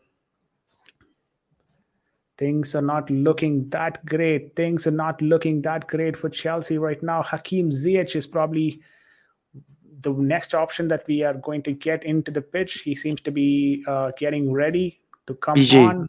Yeah. Vijay, what are the three questions? What are the questions you'll be asking Tuchel? If we lose this game, what are the questions you will be asking Tuchel if you were in the press conference? What are the questions you'll be asking post-match? Why didn't Silva start, number one? Why put Reece James in pivot, number two? And Lukaku starting, and when Havertz... oh, no. Yeah, there definitely is a lot of questions that we'll have to ask after this particular game, because if things are going wrong, then people are bound to ask questions, and you'll probably have to come out with an answer for that. This is Timo Werner running on the right channel, trying to exploit. This is Timo Werner for Lukaku, and that's a goal for Romelu Lukaku, who seems to be onside. I think he is onside. Oh, don't tell me he's onside. Come on, man. Don't tell me he's offside. Come on, just tell me this is a goal. Please. Timo Werner with a wonderful assist. I just want this guy to be onside, man. Come on. No, he's offside. Clearly offside. He should have just finished it. Timo should have finished it. Yeah, yep. Timo should have finished it. I said it all season. I said it this season. Appreciate Timo. I wouldn't say he did the wrong. He took the wrong choice as well. I mean, he saw Lukaku being there. Of course, he would want to take it, right? Oh, the goal is being given. It's not offside, guys. I got it wrong. I'm really sorry for putting the mood down for you guys. Chelsea has equalized right now. Chelsea 2, Zenit 2, 62 minutes. We are in the game. What did I tell you at the halftime break, Vera? I told you if you're going to get the goal, we're going to get it in the 60th minute. We've got it in the 61st minute. Changes still need... No, but Vijay, changes still need to be made. Doesn't mean you play the... Absolutely. I completely agree to that. Changes definitely have to be made no matter whatsoever is the score line. But this will at least give that Lukaku-Werner combination a bit of confidence, because you know what? That particular goal looked really good. And that goal is something that you expect from Lukaku. And, who's that? The other one? Martinez. Lautaro Martinez. Back in the Inter Milan days. A 3-4-1-2 might work. This 3-4-1-2 formation might work if we have a proper pivot. Yeah. And Mount behind the two. That's working. I mean, I'll tell you one thing: the attack has been good, okay, right? But the defense has been rubbish today. Yeah, defense has been rubbish. So maybe a proper pivot, and a proper back three, and maybe this formation would have worked better. Yeah, we were this Werner is getting into the right positions. Werner is really getting into the right positions. And to be fair, we were 2 players away from a proper 3-4-1-2. All he had to do was just Ruben and Loftus, Ruben and Barkley in the pivot. Play Silva, because if you're having him on a bench, don't put him on a bench. You're gonna start, over Christensen. Oh no! So Silva in the middle. Doesn't matter when you play Silva in the center of the defense. What I meant to say is you can play anyone left and right of him, and we'll be safe. I wouldn't be panicking Barkley because he's out. the leader. Barkley Oh, out. Hakim Ziyech in. oh Pulisic my. in. Barkley out. Pulisic in. Hudson-Odoi Okay, out. Sorry, Hudson-Odoi out. Pulisic in. Barkley out. okay. Ziyech in. I guess we're gonna go Hudson for a Odoi. 3-4-3 now. He's still having Christian. He's still having Reece James in pivot. Yeah. No, What I is going think on? Reece James is more of a permanent option that we're trying to deploy there. See, honestly, from what I've been seeing right now, Vera, I don't think so. Mhm. Reece James has done any mistake playing in that role today. It's more of But Barkley for the second goal and Saar for the first goal. but is this his natural position? The thing is, I don't want to see this against Leeds. Mm. Come on, don't experiment with Reece James in pivot and tell me that he's gonna start Leeds doing this. No. King of CFC, we've got the second goal, buddy. Zenith 2, Chelsea 2, 64 minutes into the game, 65 minutes into the game. Couple of When he substitutions done. Not the substitutions that you would expect, but still, the substitutions are made now. Callum Hudson-Odoi out, Christian Pulisic in, oh wait, Hakim Ziyech in for, who's the one who went out? is he Hakim putting Ziyech Mount in in for pivot? Barkley. Is he playing Mount in Uh, pivot? It looks like right centre back Reece James. If you think about it, Reece James back to right centre back, Mount in a pivot with Aspilicueta is at the right centre back now. Aspilicueta right centre back, Reece James in the Reece James he is in the double goes pivot. back to his still in He's the a double pivot. pivot only. Pulisic will What probably play. I is think he we've up got front? Ziyech Lukaku still on definitely the as the pitch. winger. Huh? Lukaku. How is a 3-4 wait? 3 huh?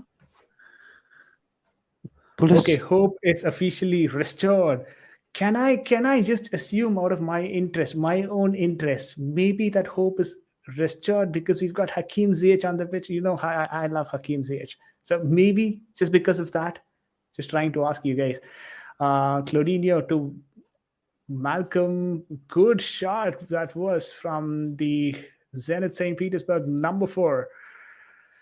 Okay, now we've got a corner, a Zenith corner. Lukaku just scored a winner, or memes of you will be made again. Says King of CFC. Yeah, we could see a lot of memes of Lukaku. He scored 1 goal, so he'd probably not have to be that mm, judgy about him. But at the same time, he has to score the winner for us. This is Zenit St. Petersburg, guys. This is not Bayern Munich where you cannot score or you cannot penetrate that defense. That is Zenit. They did not manage to get a win in the second leg against Malmova. I guess they drew that game 1-1. 1-1, yeah. No, why are people celebrating Lukaku's goal? Why? Wasn't Lukaku's goal checked for offside? When you are checking a goal for offside, come on, Lukaku. That proves his movement. He can't fit in our team. Stop it. I'll tell you from whatever I saw, that looked like an offside. I'll be honest with you, that looked like an offside. If that was a check for offside, and people are celebrating the goal, it don't make sense. Sorry, guys. Sorry. Second half was just a hope that Lukaku turns up, and Yeah. Christensen just Lots of hope for Chelsea to get the winner here, but the ball seems to be in the Zenith court, which is not a good sign for us, of course. 68 minutes into the game, Chelsea 2, Zenith St. Petersburg 2. What is happening in this game, guys? What is happening? What's going wrong for Chelsea? A lot of points to discuss, of course. Yeah, we do have a weak squad, but that doesn't exempt you from the way that you're performing today. Chelsea putting up a poor show right now. I just want Chelsea to pick up the 3 points so that end of the day we're getting the 3 points and move on. I can at least say that. But Lukaku is a long time project. Oh, 5 years. You are kidding me. 5 years. How old is he? Is he a newbie? He's 27 years of age. 28. Yeah. He's not a rookie. He's been to Man United for God's sake. Come on. This is not Mbappe. This isn't. If you want to join in and defend Lukaku's 5 year, King of CFC, you're always welcome to the channel. The link as well as being posted on the comment section. If you want to come in and say why you want Lukaku for 5 years in this club, No, because I cannot VJ, think of a reason for that. VJ. We brought him in because he wanted to come back and prove a point. If you're gonna Yeah, have Lukaku first season, let's give him another 4 more. Come on. Come on. He's got to get firing in his second season. Second season, if he's not getting involved, get him out because then it's a waste of our money. Actually, yeah, makes sense. yeah. When Werner is out, and maybe Pulisic, then Sane or Chiesa in January. Sane or Chiesa in January is not a bad call, to be It honest. makes you Sane or Chiesa. VJ, it makes you think, right? If we had spent 50 million more, putting just that 15 million more on a Haaland, and then it will make sense. Long-term project, Haaland. Come Yeah. on, Lukaku, long-term project. Why are you've been Why looking up is on the wrong side of the Lukaku bed. a long-term project? After January, hopefully the chemistry will be back. After January, of course, the winter will be gone, but I'm not sure about the chemistry part. Ah, hopefully, Uh, yeah. that's a goal. Oh, brilliant save from Kepa Arrizabalaga. Another brilliant save from Kepa. Oh my God, had it not been Kepa, this is a 5-1 game, guys. This is a 5-1 game. What is happening? Beautiful delivery from Zenith once again. Completely, Mason Mount had no clue. Sardar was just jumping forward, and Mason Mount had no clue. That guy is so tall for Mason Mount to even mark. Guys, just give Christensen to mark him now. Why is Mason Mount even marking him? Claudinho with another delivery in. A good try there. A volley probably, but Kepa was on top of it. We've got 3 people watching the stream. Just press that like button as well, guys. 70 minutes into the stream and into the game, and Chelsea 2 right now with Man, Zenith St. Petersburg 2. giving a 27-year-old 5 years. Come on, what are we? Are we Barkley? Are we Burnley FC? Come on, we're a child.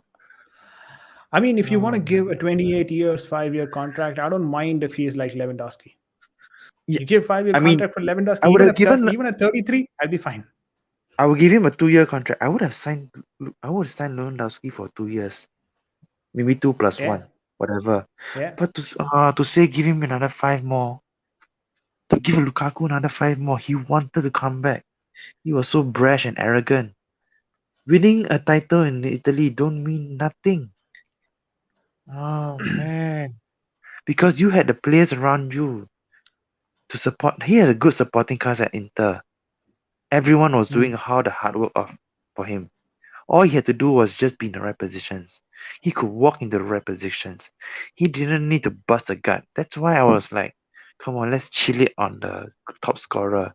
So what if he was a top scorer or second in the top scorer for Italy, for Inter, whatever. Come on. He came in. I saw his displays for Inter. He was so lazy. Come on. He had Lautaro Martinez working his ass off, trying to find him. Everyone around him, good supporting cast. Nico Barella, Brozovic. He's just a lazy donkey for me.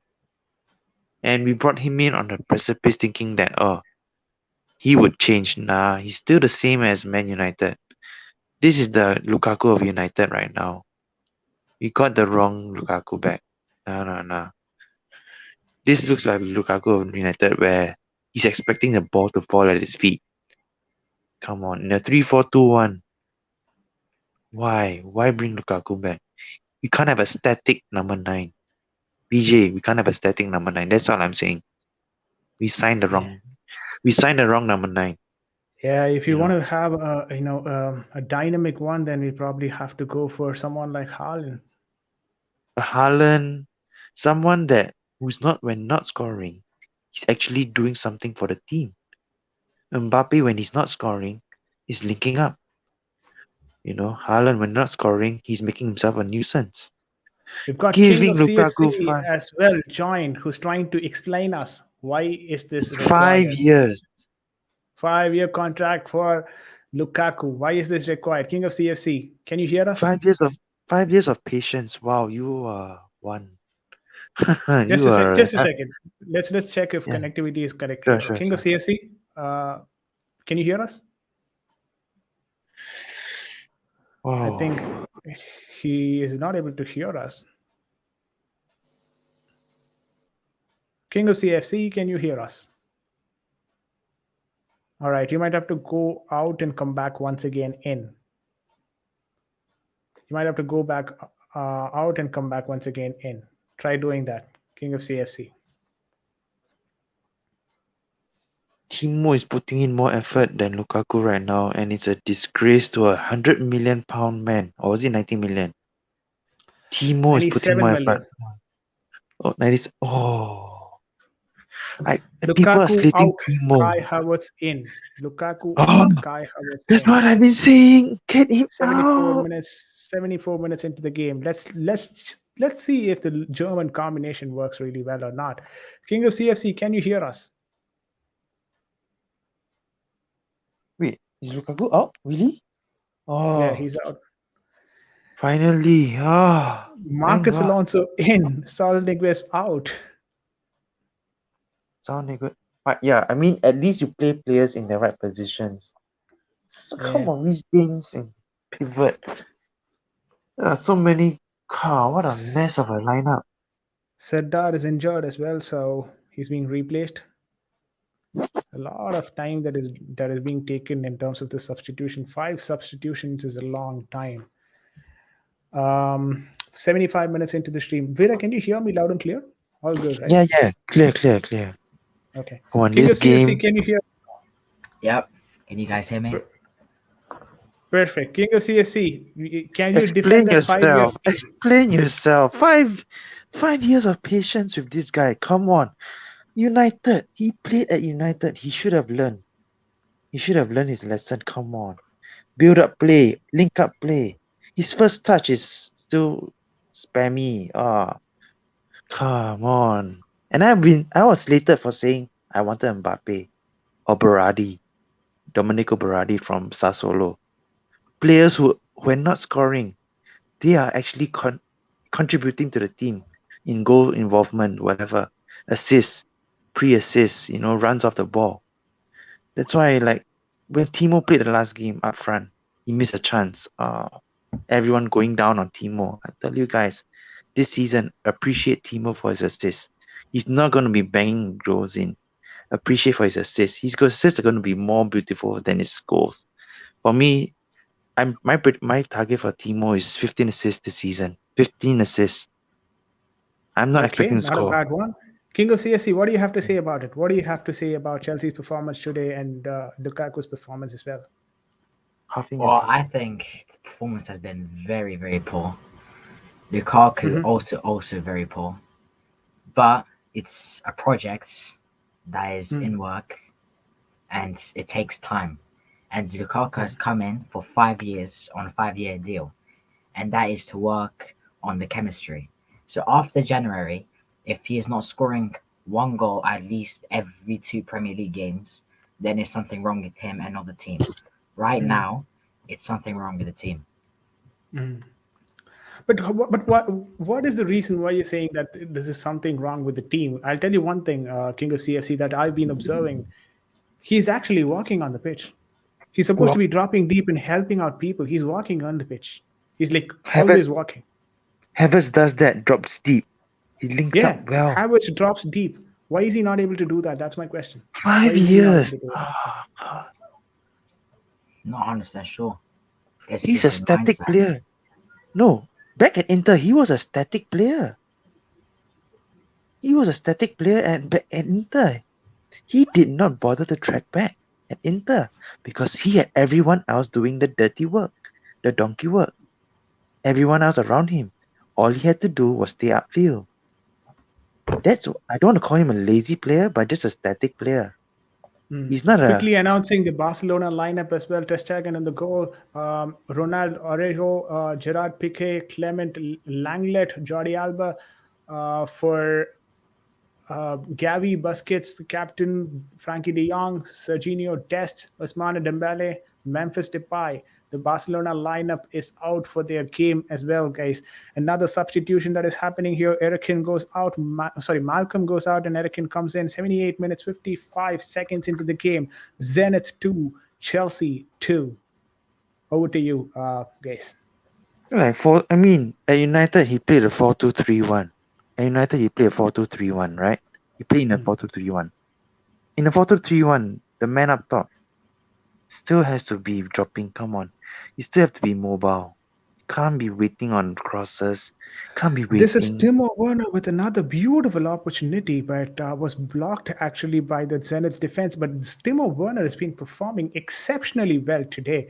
What do you guys have to talk about in terms of Timo Werner's performance? Everything he's done today seems to be all good. He's already got one assist, one goal. We've got new players into the pitch, and he's combining with them as well. Well, quite good. Timo Werner looks really, really dangerous. Timo King of CC. What do you have to say about this? Hakim Ziyech with a beautiful delivery in as well. That corner was actually deflected, and now we're back to the defense. Over to you, guys. Timo Werner will never stop trying. That's one thing you can't doubt about him. He never stops trying. Be it scoring or assisting, he never stops trying. If Lukaku misses a chance, his head drops. That's the fear we have for him. If he misses a chance, he gives up. He's like I feel like we're gonna have a Morata with us. It feels like the Morata season, a good run of form, 8 games, a run of games where he scores and suddenly he goes missing the next few. This feels like a Morata, and oh man, if he scores now, it doesn't change anything because he has to do it over a consistent period of time. Maybe 1 goal every 2 games. You can't be giving him 5 games to have built chemistry. King of United, CFC, what do you have to talk about in terms of Werner's performance? One has been good. As he's already said, he never stops trying. And that's why we're keeping him. Because, wow. So who do you think is the right combination for Werner as well? I mean, we've got Werner doing the grunt work, so you need someone alongside him. Is Havertz the best option, or is Lukaku the best option? German connects. Cho and Havertz, come on. Oh, Cho and Havertz for me, sorry. But definitely it's not Lukaku. Cho and anyone. Cho, Timo, Mount, Cho, Timo, Havertz, Cho, Timo, Ziyech, it will work. Because you have players who will play off each other. You won't have stagnant players like Lukaku. Oh my god. Just expecting the ball to fall at his feet. Just like how Tammy was. Remember guys, Tammy? Yeah, Lamppost. now there's a lot of question, guys. Now there's a lot of question, right? If you have a 97 million pound player with you and you don't know how to use him, or the system that you're currently deploying doesn't suit him, can you just bench him? I mean, bring him off the bench. On the bench. I agree, but he's still a 50 million move. This is a 97 million move. Would you want to rest him? No. Bring him off the bench. Bring him off the bench when he's not working on the pitch. From the first whistle, if he's not doing anything from the first whistle, try something new. Maybe a false 9 until 70th minute. If it doesn't work, bring him off the bench. Score a goal. 82nd minute, a very dangerous attack as well. A good block there from our defense, Christensen leading that, and then a terrible pass trying to find Aspilicueta was not able to serve. Anyways, the ball is with Zenith now for the throw in. Over to you guys. Because VJ, you're a 90 million pound. I'm gonna put him at 100. 100 million pound man coming off the bench. The false 9 is not working. Havertz up front not working. Havertz having an off day. Bring Lukaku on. He should give him one chance. He should deliver. That's how good you should be for 100 million pound. 100 million, whatever it costs, I don't. Bring him off the bench. Try something new. Super sub for a few games. Play him as a super sub for a few games. To see Lukaku start games and Havertz on the bench for 70 minutes, and he huffs and puffs just to get that 1 goal. Huffing and puffing just to get Chelsea 1 goal. Chelsea with the attack trying to deliver a cross in. A good cross. Timo Werner tries to head. There's no power on it. The goalkeeper gets the ball with ease. Over to you guys. I was looking at it. I predicted a 2-2 before the game because I thought it was going to be a, both ends of the pitch open-ended. Because I saw a defense, I was like, we are conceding 2. We are conceding 2. this So defense what is is the conceding. reason why we're conceding so much? I understand, right now at this moment, we're conceding because Square pegs, round we don't. holes. We are having square pegs in round holes. This lineup, it looks like square pegs, round holes. It's like mismatch of players all over the pitch. Reece James in pivot. Christensen in front of Kepa. Wow, what is going on in training? Is Christensen actually playing in front of Kepa in training? I want to know. Is he actually playing well in front of Kepa? Oh, Timo Werner again in a good position. Scores for Chelsea Football Club. Is that an offside? Oh, he scores. He scores. Timo Werner scores the double. Timo Werner scored for Chelsea Football Club. 84 3-2? minutes. Beautiful finish. Taking it from his right foot. Taking it from his left foot, bringing it to his right foot. What a finish that was from Timo Werner. Looked absolutely dangerous throughout the entire game. I thought he stepped a bit into the offside position, managed to keep himself on the onside position, got the ball. Perfect finish from Timo Werner. It could be again checked for the offside flag, but what a finish that is from Timo Werner, taking it on his King, left foot, trying to convert it to the king of right side, and a beautiful shot that is from Timo Werner, putting us into the lead. I 3-2 think that's Chelsea offside. Football Club right now. Over to you there's guys. I think that's offside. I think that's an offside, but not sure. That's got to be offside. man of the match, Yeah. Timo. Going Come for a on, guys. VAR Man check. of the match, Timo. Yeah, take away Lukaku's goal, king of CFC. What has Lukaku done? Absolutely That nothing. I mean, 5 years. Wow. I was surprised. I The didn't know. goal is given, guys. The goal is given. Chelsea is on the lead. Chelsea 3, Zenith St. Petersburg 2. This is Zenith trailing now. Chelsea could become the top of the group right now. Chelsea fans are ecstatic. The 1,000 fans could travel from the London Stadium. Not the London Stadium, but of course from London to watch this game in Russia are absolutely over the moon for the Chelsea performance that they've witnessed today, specifically from Timo Werner. What a performance from this man right now. Yeah. VJ, one thing. We brought in Lukaku to take the goal scoring burden of Timo. And look what's happening now. Yeah. Timo's outperforming Lukaku. What is going on? Right? And what is going on? No, I distinctly remember this is the conversation that I had when Timo Werner or when Lukaku was brought in the last time. I said to people, you know what? Just look at this game. Timo is going to start performing when Lukaku is in. But I never thought that Lukaku will not perform at all. But Timo started performing really, really good. Today it's been a Timo show. It's been a Timo time. It's been a Timo show. 2 goals, 1 assist for Timo Werner. Chelsea on the lead. Chelsea on the rampage right now. You have to keep the lead here, which they could. Keep the lead. Just take a 3-2. Take a 3-2 and go. Don't go crazy for the fourth. Take the pressure off Timo of scoring. Come on, guys. Stop shitting on Timo missing chances. Stop it.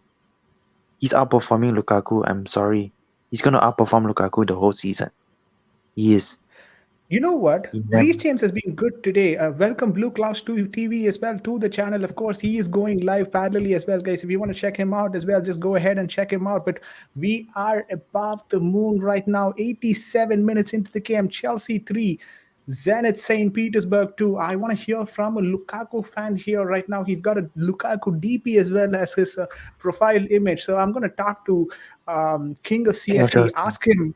King of CFC, ask him, what do you think about Timo Werner's performance today? Being a Lukaku fan, what do you think about Timo Werner's performance today? Where do you think Lukaku has lost the game? What's happened with Lukaku? And what is good with Timo Werner today? What is the difference? I don't think Lukaku's good in the head right now. His mindset is clearly way off. He's not playing like he does with the national team. The national team with Belgium, he's practically unstoppable. But when he's playing for Chelsea or Inter, Manchester United, he's not on form. So thank God. I don't know if it's a formation or just him in general. But what I think we need to do is play 2 strikers, either a 4-2-2 or a 3-4-1-2, with Werner and Lukaku up front and Mount in camp. Wait, 4-3-2. 3-4-1-2. Or 4-2-2, yeah. The thing is, he's never going to go back to the 4. Just a He's second. not This going is back what to we the played 4. today, right? Werner, Lukaku up front, and then Timo Werner. Mount in the cam role. That's what we played today, right? No, I respect that 4-2-2. That's what I want as well. But look at the defenders we have. Do we have a back 4? No, Do I we think have what players King of within the back CFC, 4? what King of CFC is trying to say is something that he'd like to see throughout the season, not probably in this game because we've got most of the players out due to injury or any other concerns. You know what I'm Okay. talking about when I say concerns with respect to all the stuff that is going on in the world. But the thing is, we can't see United playing Ronaldo in the 4-2-2 and say that Lukaku will do the same thing. Come on, Ronaldo at his age right now, he's crazy. What he's doing right now is his age, 37. He's crazy. Don't compare. Don't put it in the same bracket as Lukaku. Lukaku is not mobile. Let's give it up. He's getting old. His pace is gone. Right now, all he needs to do is his awareness, positioning, box in the box. Just be a predator in the box. That's why We've 3-4-1-2. Yes. We've got 6 minutes of added time here, guys. 90 minutes is over. 6 minutes of added time. Chelsea hold the ball right now. I really want Chelsea to keep holding the ball instead of doing anything with it, but we've lost it. And it's going to be a We goal kick for we Zenith St. survived Petersburg. this game. I think a review of the game was we survived a back 3, a shitty back 3. We survived this game, not resting, benching Silva for Christensen. We got away with this. We got away with benching Silva. This was just a main thing. The leadership from the back is lacking. Christensen is not a leader. Get him out. No, not say get him out, but come on. If you're gonna say no to him, say no to the Kundes, say no to the Delits because we have Christensen. No. We proved it today. We was lucky. Oh my god, I saw a 2-2. I can't believe I said a 2-2. No, before the game, I was saying 2-2 again because getting into beautiful positions. Today he's been completely amazing. I mean, a few of the time, people have not tracked his run today. So he's not got more than what he probably should have or what he should have probably deserved for today. But then the way that he's making run, the way that he is moving into the areas, he's been amazing. He's been phenomenal. Even at the 91st minute, he was just running there. Marcus Alonso, had he spot him, we could have got Timo Werner running into the goalpost once again. I think the That's solution how he was doing. I think the And you know solution what you to get with Timo Werner? He never gets tired. At 90 minutes, he'll still play like a first-minute game. he never stops running, never stops trying. Oh my god. Appreciate it 90 minutes, man. This was a dangerous one. Kepa Arrizabalaga collecting the ball towards the end, but then it was going to the last man. Azpilicueta tried to chase that down, but knew that Kepa was going to get it anyway. So Kepa got it. What's solution to Lukaku? Solution to Lukaku's form, guys? What solution to Lukaku's form? For me, bring him off in the FL Cup. Play him, start him in the EFL Cup. Games start getting his scoring boots on. You've got a Chesterfield game as well. I think the round 3 game against Chesterfield. Get him on that game. Try get him on. Yeah, FA Cup. If he gets a hat trick, it's fine. He finds that goal post. That's more than enough. So I think that would do a lot of wonders. And good suggestion as well from Veera here, King of CFC. Would you agree to that? Would you agree to the suggestion that bring him in the cup game, try to get his shooting boots on, try to get him mentally sorted? Mentally, scoring, once he gets scoring, then he'll probably be on the track for contributing to the team. Will that work, King of CFC? It will work, but at the same time, it won't happen because knowing Thomas Tuchel, he won't play Lukaku in a game like that. He's gonna play Werner in that game. Yeah, we're not gonna. Then we'll never find a solution. I don't think it's a formation problem. It's a psychological problem. It's not a formation, no. It's about pushing yourself, wanting to push yourself. Everyone else is the team is pushing. I don't see Lukaku putting in the same effort as everyone else on the pitch. That's the problem. It's just a psychological problem. Like, he expects to be fed the ball. Zenith St. Petersburg, pull it back. That's a brilliant volley from Zenith. They pull it back at the 94th minute. It's 3-3, Zenit 3, Chelsea 3. Unbelievable scenes here at the Kretovsky Stadium here at Russia. Sergei Samak is absolutely happy, and why wouldn't he be? He wants to celebrate with the fans, and what a superb finish towards the end. Brilliant goal, brilliant one. I don't think so Kepa had any chance of saving that whatsoever. Poor clearance again from Malangsar. He did not have any options. But again, probably I think we'll have to attribute this as well to Sar's poor clearance. Poor clearance. No communication. No communication in the back. No communication in the back. I'm not blaming totally on Sa today. Like, no communication at the back. And Christensen is center. He's just a polo mint. Polo Mint's FC. Our defense is just Polo Mint's defense. A hole in the middle. Oh man. Osdioff was the one who scored the goal. So with that, I think the game is almost done. Marcus Alonso to Malangsar. Says Reece James. Yeah. Disappointing here. Disappointing scenes here at the Kretovsky Stadium. Of course, good for the Chelsea fans, but what is happening with Zenith? What is happening with Chelsea, really? That's the point. The reason why I think Thomas Tuchel did this is because I don't think we need the win. Because a draw guarantees us top 2. No, but then again, we went strong against Juventus. We could have drawn against Juventus, planned for a draw, go all out against Juventus. Because after the Juventus game was a United one, we didn't need to play Chilwell against Juventus. Come on.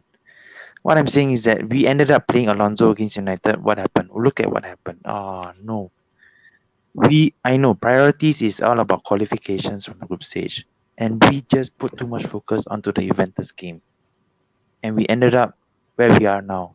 Playing a patched up team. Needing a win. Because, to be fair, you guys most of the fan base were like, we are top 15.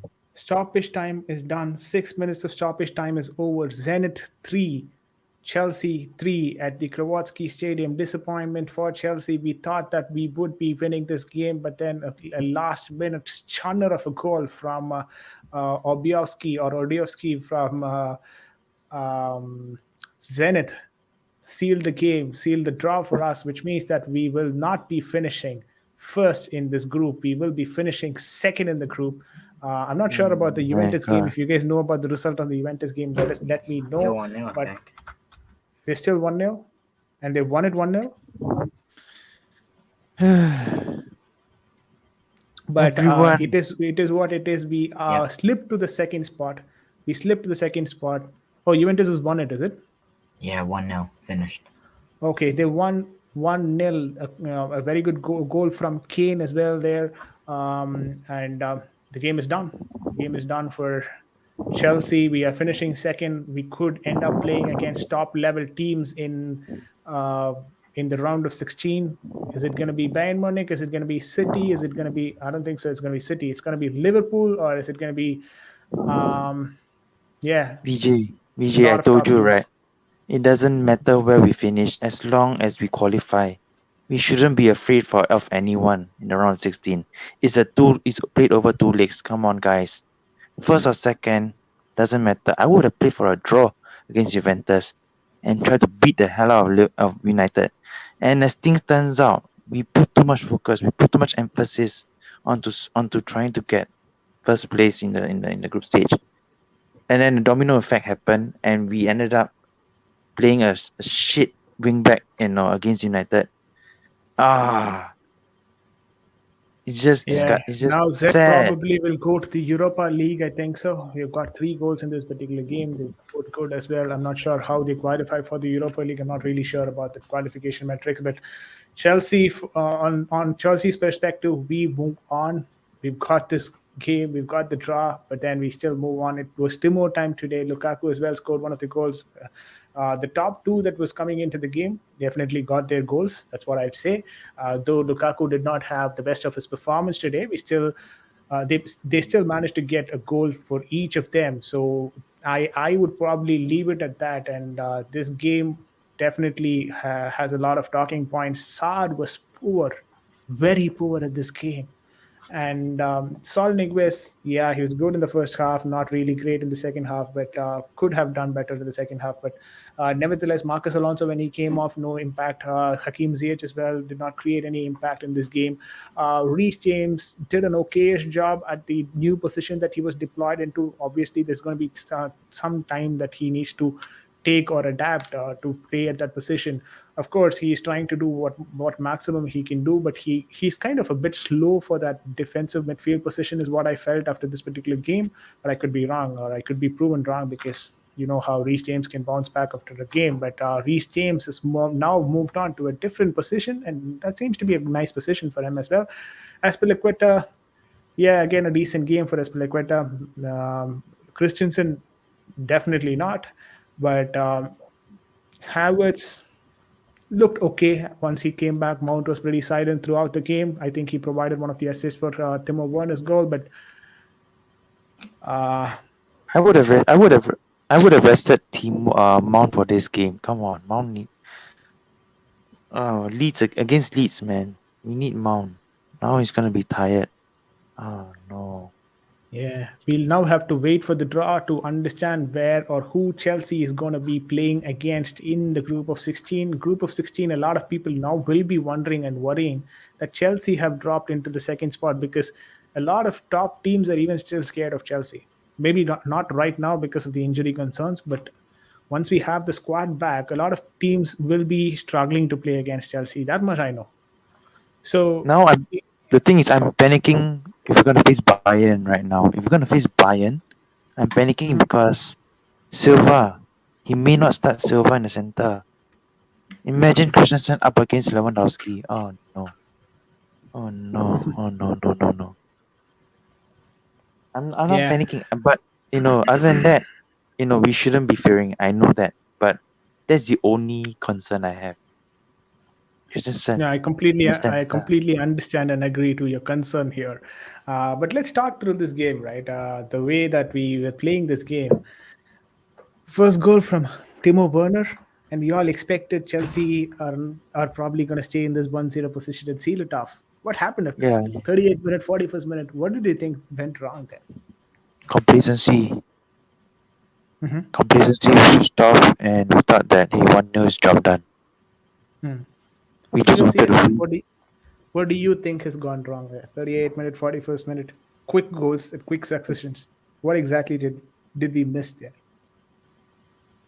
Our defense was just poor in general. The whole game, our defense is not as solid as it used to be a couple of weeks ago. Okay, it's a defensive error is what King of CFC wants to contribute here. But third goal, we scored the third goal. We came back beautifully in the second half, scored 2 quick goals as well, and got back to the game. We thought this game is going to be done. 6 King of minutes CFC. time. King of CFC. King of CFC. Can Christensen lead the line? You trusting Christensen to lead the line? Nah. We need a defender. Silva is getting tired, getting old. It's time to get a replacement for him. And people are telling me, we have Christensen. And I'm being deluded for saying we need a defender. In Jan, we need to get a new centre back, a left wing back, and a new centre mid. Centre mid, centre mid. A new, sorry, what was it called? A new centre back? A centre back, a left wing back, and a new centre mid. And a centre mid. So what will be your options, Veera, for these 3? I wish an Alfonso Davies. I wish. What do you call it? Alfonso Davies, Kunde, delete, and basically a CM. I want I'm looking at a Chouameni, because Rice is gonna be priced out of a move. I'm not paying 18 million for that fraud, the English fraud. No thanks. Chouameni for 60 million, or maybe Alfonso Davies, or maybe a Max Aarons. I mean, we could go for a Max Aarons because Premier League experience, but A left wing back is gonna be hard to find. We could push for I- Pogba.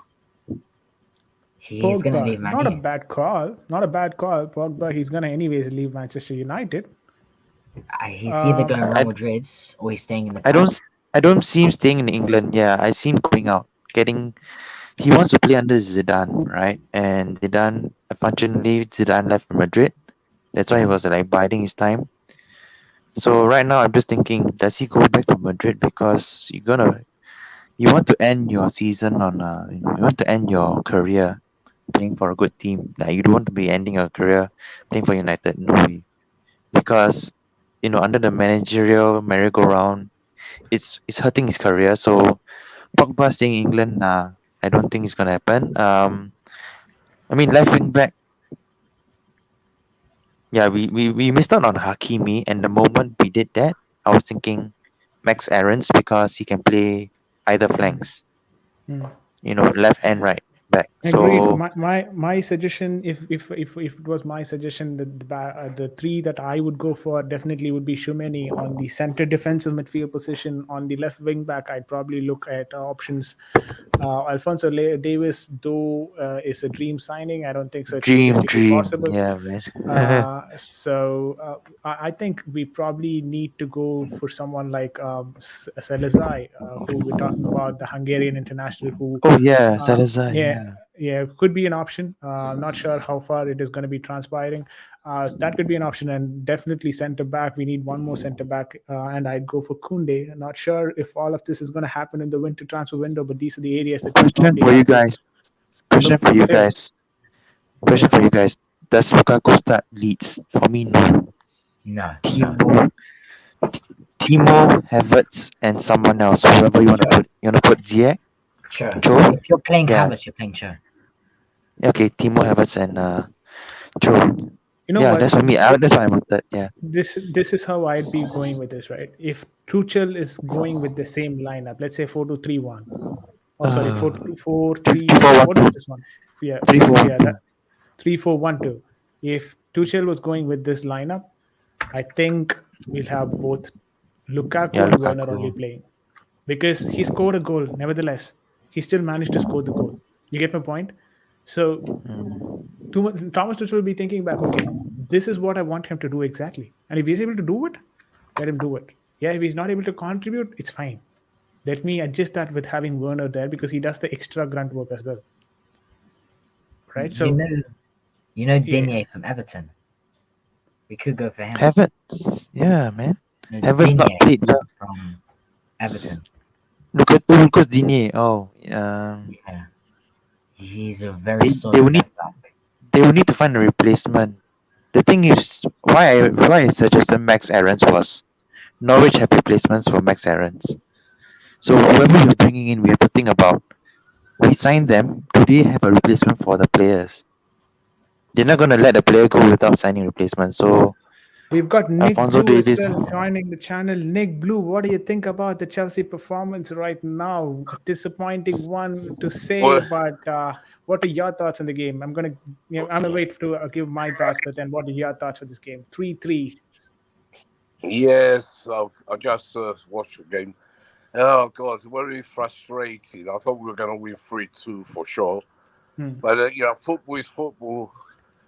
Christensen, what a very bad performance. Yeah. Oh, thank you. All he had to do was hit the ball for a corner. He hits it to the player who smashes it in, and we draw the game. I can't believe what he's done. He's been rubbish. Mason Mount's been very bad today as well. He couldn't cross the ball. Not once did he get the ball over. He couldn't pass the first man. And it's a makeshift. I thought it'd be this sort of game because of the players we had to pull out, really. And, he's saving them. It doesn't matter. Tuchel's more concentrated on the league. He knows we're through. And he knows it can be, even if we finish second, we can get a hard team anyway. So either way, we're through, but we should have won. Yeah, we tried our best, actually. And that's what I'd say. I mean, this is what maximum that you can do with the squad. For the team we had, it was good. In the beginning, very good. middle of the game, we dropped out. It was all Zenith. They really played good, and then we come back into it. We got the equalizer. We made it 3-2, but they should have held on. If it was Silva and Rudiger there, we would have won easy. But very bad for Christians. Nick, I did tell you in the Discord, this is going to be a Timo time, didn't I? It's Timo time today. Brilliant from Timo. 2 goals and 1 assist as well. But Werner was very, very good today. One of his best performances from since being a Chelsea player. All right. I think it's his best performance, actually. And Kepa, I'm very proud of Kepa today. Vera, Nick, sorry to cut you off there. Vera has to quickly drop off. Vera, any closing thoughts that you want to talk to? I'm just saying. I was saying about Kepa. He really performed. I'll give him man of the match for us. He could have. That was a hard shot. Even people said, "Oh, Mendy would have saved that." No, he wouldn't have. You don't know for sure if he would have saved that. It wasn't easy. Yeah. Mendy is a bit taller, but Kepa saved. You know what? I still think had it not been for Kepa, we would have finished this game 5-1. Yeah, easy. We lose the game. Kepa, 3 brilliant one-on-one saves from Kepa. Great. That's why I'll give him man of the match. The best player by miles, really. Yeah. Agreed. And I think we've got a good find as well in Kepa for this AFCON Cup, because once the AFCON comes in, we lose Mendy as well for a couple of months, and we need someone to replace that. And I think Kepa will be a good replacement given the current performance that he's just put up. You can see how hungry he is now. It wasn't like the Kepa we had before. He's a different Kepa now. Very good. I was very proud of him, but Christensen, bloody hell, what are you doing, man? Today was really bad from him. Yeah. Really and Nick, you seem to get the entire defense right this time. You got the Malangsar right, Christensen right, I think Silva. You predicted Azpilicueta as well, I guess. Saul you said Saul, but Saul played in a different position. We didn't expect that to be done. But what was Saul? How would you rate Saul's performance today? I mean, I think he was okay. Not crap. Yeah. But he hasn't had minutes. He done better than the last game. It wasn't brilliant, but he done better.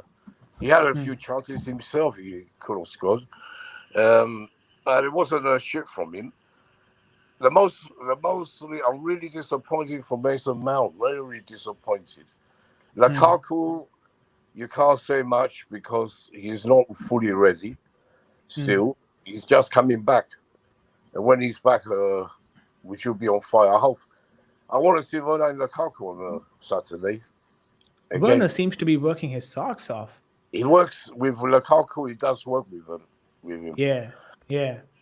I mean, I wouldn't really be worried about the top. I mean, today our front three was actually decent. Wouldn't you agree? Our front three was decent. Yeah, the front three, except for Mount. Mount wasn't there today. And what do you think about the new performance from Reece James there in the middle? It's not his position. He didn't do bad, but it's not like when we have Jorginho, Kanté, or Kovacic. Different. That's when we have a midfield. We lost the game because the defense and the midfield. Mainly the defense, mainly Christensen. And Assar could have done better with the last goal, but I blame Christensen because he's an older player. Yeah. So Vera says that tell Nick that Silva was on the bench the whole game. So he says since Silva was on the bench, why didn't we have Christensen playing this? I mean, why didn't we have Silva playing him instead of Christensen? Having Christensen in front of Kepa was a huge mistake. Putting the spotlight on Kepa unnecessarily. Yeah, but I'll tell you why. Because it's a lot of. He's needed for the Leeds game, probably. Yeah, we need him for the Leeds game. He'll be played for the Leeds game. It's too much for him. He's not a 28-year-old or 25-year-old. He's 37. So, and Tuchel knows we're through. He's not silly. We're through anyway. Could be Bayern Munich. It could be someone else. But even if we finish first, we could still get PSG. You have to see it that way. Yeah, correct. We still could have ended up with PSG. Yeah. I mean, I knew whatever the score was, we were gonna lose the game. He wouldn't put Silva and Rudiger on. He's saving them for a reason. Yeah. Makes sense. So, question for King of CFC: Mason Mount should have been rested for the Leeds game. What are your thoughts here? Should he been rested, or can he play the fourth game 90 minutes? Yeah, go on. He Sorry. should have started, but he shouldn't have played the 490. He should have left when it's the 65th minute, 70th minute, maybe the 60th. Yeah, I agree with you there. But was he? What do you think of his performance today? For the position he was playing in, he wasn't that bad. Yeah, but he couldn't you see every time he crossed the ball, he couldn't get it over. I got really frustrated. He kept hitting the first man. You know, even Barkley was crossing better, especially at corners. Barkley got the good corners in. But Mount, it's not just today. His crossing hasn't been like it used to be. No, I completely agreed.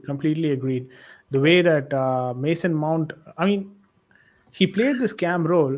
This is where I kind of think, right? Today, what cam role Mason Mount played, this is exactly what Conor Gallagher is playing for Crystal Palace. And I see Conor Gallagher playing this even more efficiently. I'm not saying that Gallagher is better than Mount, but I still think Gallagher is more experienced in that cam role than Mount. I agree with you. Yeah. That's why I want to see Gallagher and Gilmore back. Sooner the better. Yeah. Makes sense. The sooner the better. Wise words from Nick Blue there. We paid a huge fee for Lukaku, and here we are saying Timo outperformed him.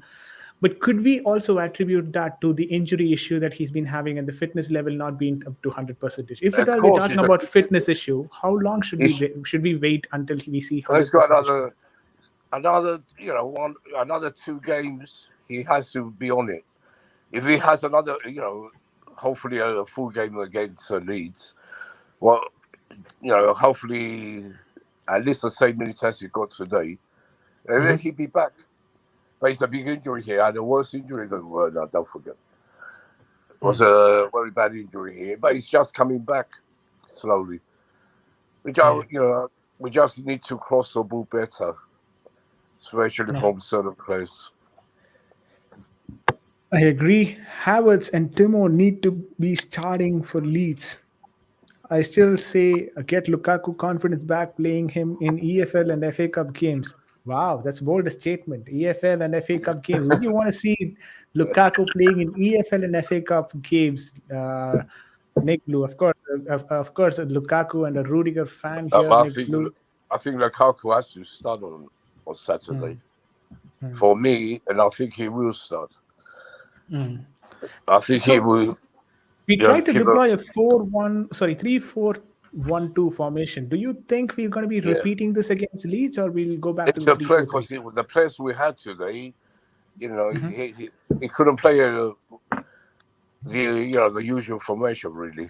It's the players we had, but against Leeds it'd be different, I think. Okay. Vera says another controversial statement. Gallagher has proven he is ready for a team. The stardust on Mount has washed away from the UCL final last season. Come on, man. Mount has still been having a good season. Come on. Let's not downplay Mount here. Come on. We all know what Mount can do. Mount is a good player. We can't say that. But it'd be good to have Gallagher there with him. Yeah. Imagine that is exactly what I'm saying. Like, it's good to have Gallagher back. I mean, I'm not saying Gallagher is probably going to replace Mount, but if at all we want to replace Mount or we want to rest Mount, then we need to have some sort of a backup. Exactly. We have Billy Gilmore. For me, hopefully he'll be back for us as well. But again, another question arises, right? As when I was just talking through, I just realized, will Gallagher agree to being a backup to Mount right now, given his current performance in Crystal Palace? That's the thing, but even I'm sure we can find a way to play both of them. It's not impossible. It won't be impossible to play because they play slightly different positions. I can see both of them play really. Okay, makes sense. Any thoughts on Gallagher, King of CFC? You've been watching Premier League for quite some time. So Crystal Palace, of course, you would have watched for Crystal Palace as well. Any thoughts on Gallagher, and what are your thoughts on Billy Gilmore and Gallagher coming back to Chelsea probably in this winter transfer window, if at all they're doing it? Or should we be doing it, or should we just wait out till the end of the season? I think we should wait out till the end of the season and work on our defense, not the centre mids. We've got plenty of centre mids. Jorginho, Kante, Kovacic. Sometimes we can play Mount, Ruben Loftus-Cheek, Saul, Ross Barkley. We've got plenty of centre mids. What we need urgently is a left wing back and a centre back, ideally Koundé. If not, then De Ligt. We don't need any more centre mids. Okay. So do you think we don't need Tchouaméni as well? Not right now, no. Okay. No, the reason why we are all talking about Tchouaméni is because the way that Kante has been performing in the past season, I'm not sure if he's going to be playing every single game the next season as well. So we need someone as a cover for Tchouaméni, for Kante. Probably we'll have to start restricting Kante to play only in cup games. When I say cup games, I'm talking about Champions League, of course. So in these important crunch games, right? And start resting him better. And, there should be a workload management that has to be done for Kante, and he definitely cannot play every single game. So we need some sort of a similar style of player. And I feel the closest match could be Tchouaméni, given the way that he plays for AS Monaco right now. And also one more point in addition to that is that Chelsea is competing in a lot of competitions, and our midfield right now is completely depleted. And we cannot repeat another season with this particular midfield in our team. And I don't know where RLC went today. Why didn't RLC play today? Who didn't play? Ruben Loftus-Cheek, did he play today? Oh yeah, he was on the bench. I mean, the reason why I'm talking about that is instead of having a very completely inexperienced Reece James in that position at least, and Ross Barkley, couldn't you have deployed one with a bit of experience in Ruben Loftus-Cheek and played Reece James alongside him? Like I said, Vijay, he's thinking about Saturday. And we still have Kovacic, Kante, and Jorginho probably out on Saturday. So he's probably he'd be starting Saturday, I think, Loftus. But could be. Yeah, what you're saying makes sense. I Again, a think bold statement from Vira. If Lukaku goes silent in the Leeds game, I think it's time to shut the door on the idea that the big Belgian needs to start every single game. Come on, man, you got him for 100 million. You cannot keep him in the bench every single game. Come on. No, let's give him a chance at least this season. Come on, for the price that we played, at least for the price that we paid, at least we'll have to give him a chance this season. Yeah, we have to give him a chance. He's been injured, like I said. Yeah, and it takes a few games. He ain't going to come back first game and be great. He's not 100% yet, but I'm sure he'll be there. He'll be getting the goals for us. Yeah. There's other couple of big games that are happening around the world as well, guys. FC Bayern Munich are facing against Barcelona. On the other hand, Young Boys are facing Manchester United at the Old Trafford. Yeah, a big game for Barcelona and Bayern Munich. Yeah, big game. Yeah. We need to offload Barkley and bring back Gallagher ASAP in January. Urgent need to get Christensen out and bring a Koundé or De Ligt in. I mean, Christensen, again, he had a bad game today, but honestly, he had a couple of good games before. Like, he had Antonio kept quiet in the West Ham game. Even the previous game, he performed good. So I'm not sure. Is it? I think it's too early to, draw the curtains on Christensen. I think he still has to be. It was a weak defense. It was a very weak defense. But he should do better still. He should do better today. But could you also? This is what I was talking about in the stream, Nick, when the game was going on. I think partially the errors that were committed by Christensen was also due to very bad positioning from Malang Sarr. He was bad. Yeah, he wasn't great. That's the problem. we had a very bad defense, weak defense. Even Aspi couldn't do it by himself, you know. Yeah, and this is what But I was talking about. You know what? When Silva plays with Sar, it's a different ball game altogether because Silva knows exactly what he has to do, and it when he tells you what to has do. has Yes. Sar around him, he manages him as well. Yeah, But because from Silva talks to Christensen, them. yeah, Silva, but from Christensen, he's young still. He's 25 years old or so. So you yeah, but cannot it's not. expect him to run the defense entirely at this point in time. He should do better, really. I still think he should do better Hmm. today. It would have shown how good he was if it, you know, he should have taken control of that defense. Yeah, he should have at least done his own performance Yeah. better. That's what I was He getting should have. at. I mean, if you're not able to manage the entire defense, it's fine, but you should have done at least your work better. I Yes, agree to that. exactly. Silva is there, you know, it's your somewhere to go, what Silva can position. take the entire defense. I know Christensen Exactly. cannot take it, so if you cannot take it, at least do your job. You didn't do your job as well today No, he properly. didn't do the job. That's the thing. But Whereas his RLC with Barkley in pivot and Reece James in right wing back. Why is Tuchel complicating things? I think Reece James is probably, it's just a try. If it works out, or it doesn't, it doesn't. Zenith game is the game that you can try. That's what I think. Maybe it's not more of a serious option that Reece James, playing in this double pivot that Tuchel is going for. Your thoughts there, Nick? yeah, I agree. Now, Rhys James, you know, he put him in the midfield because we had, you know, Barkley and Saul there. So Barkley came in the midfield, you see that he was changing in the game, and Saul was going left wing back sometimes. But Barkley, you know, he's not the player he was once when he's long time ago when he was at Everton. He's not the player. I think we could see him going. The Everton days are gone for Barkley. That's what I mean. He's not. He hasn't proved that. He's been with us for a few years now. And he still has some mistakes in him. You see how many times he gave the ball away today. Yeah. In dangerous positions. So I agree. We should bring Gallagher back and get rid of Barkley. I think.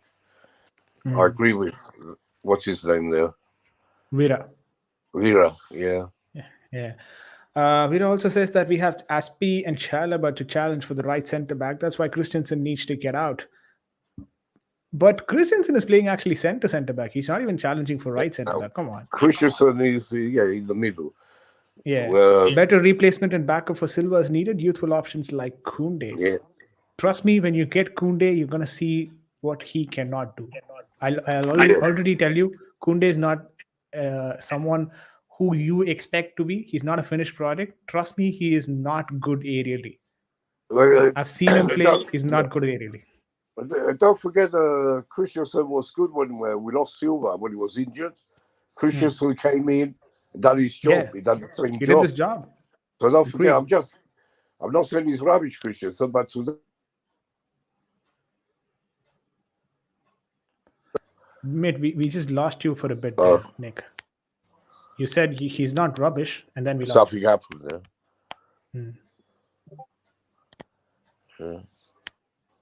Yeah, go on. Nick, we can hear you. Go on.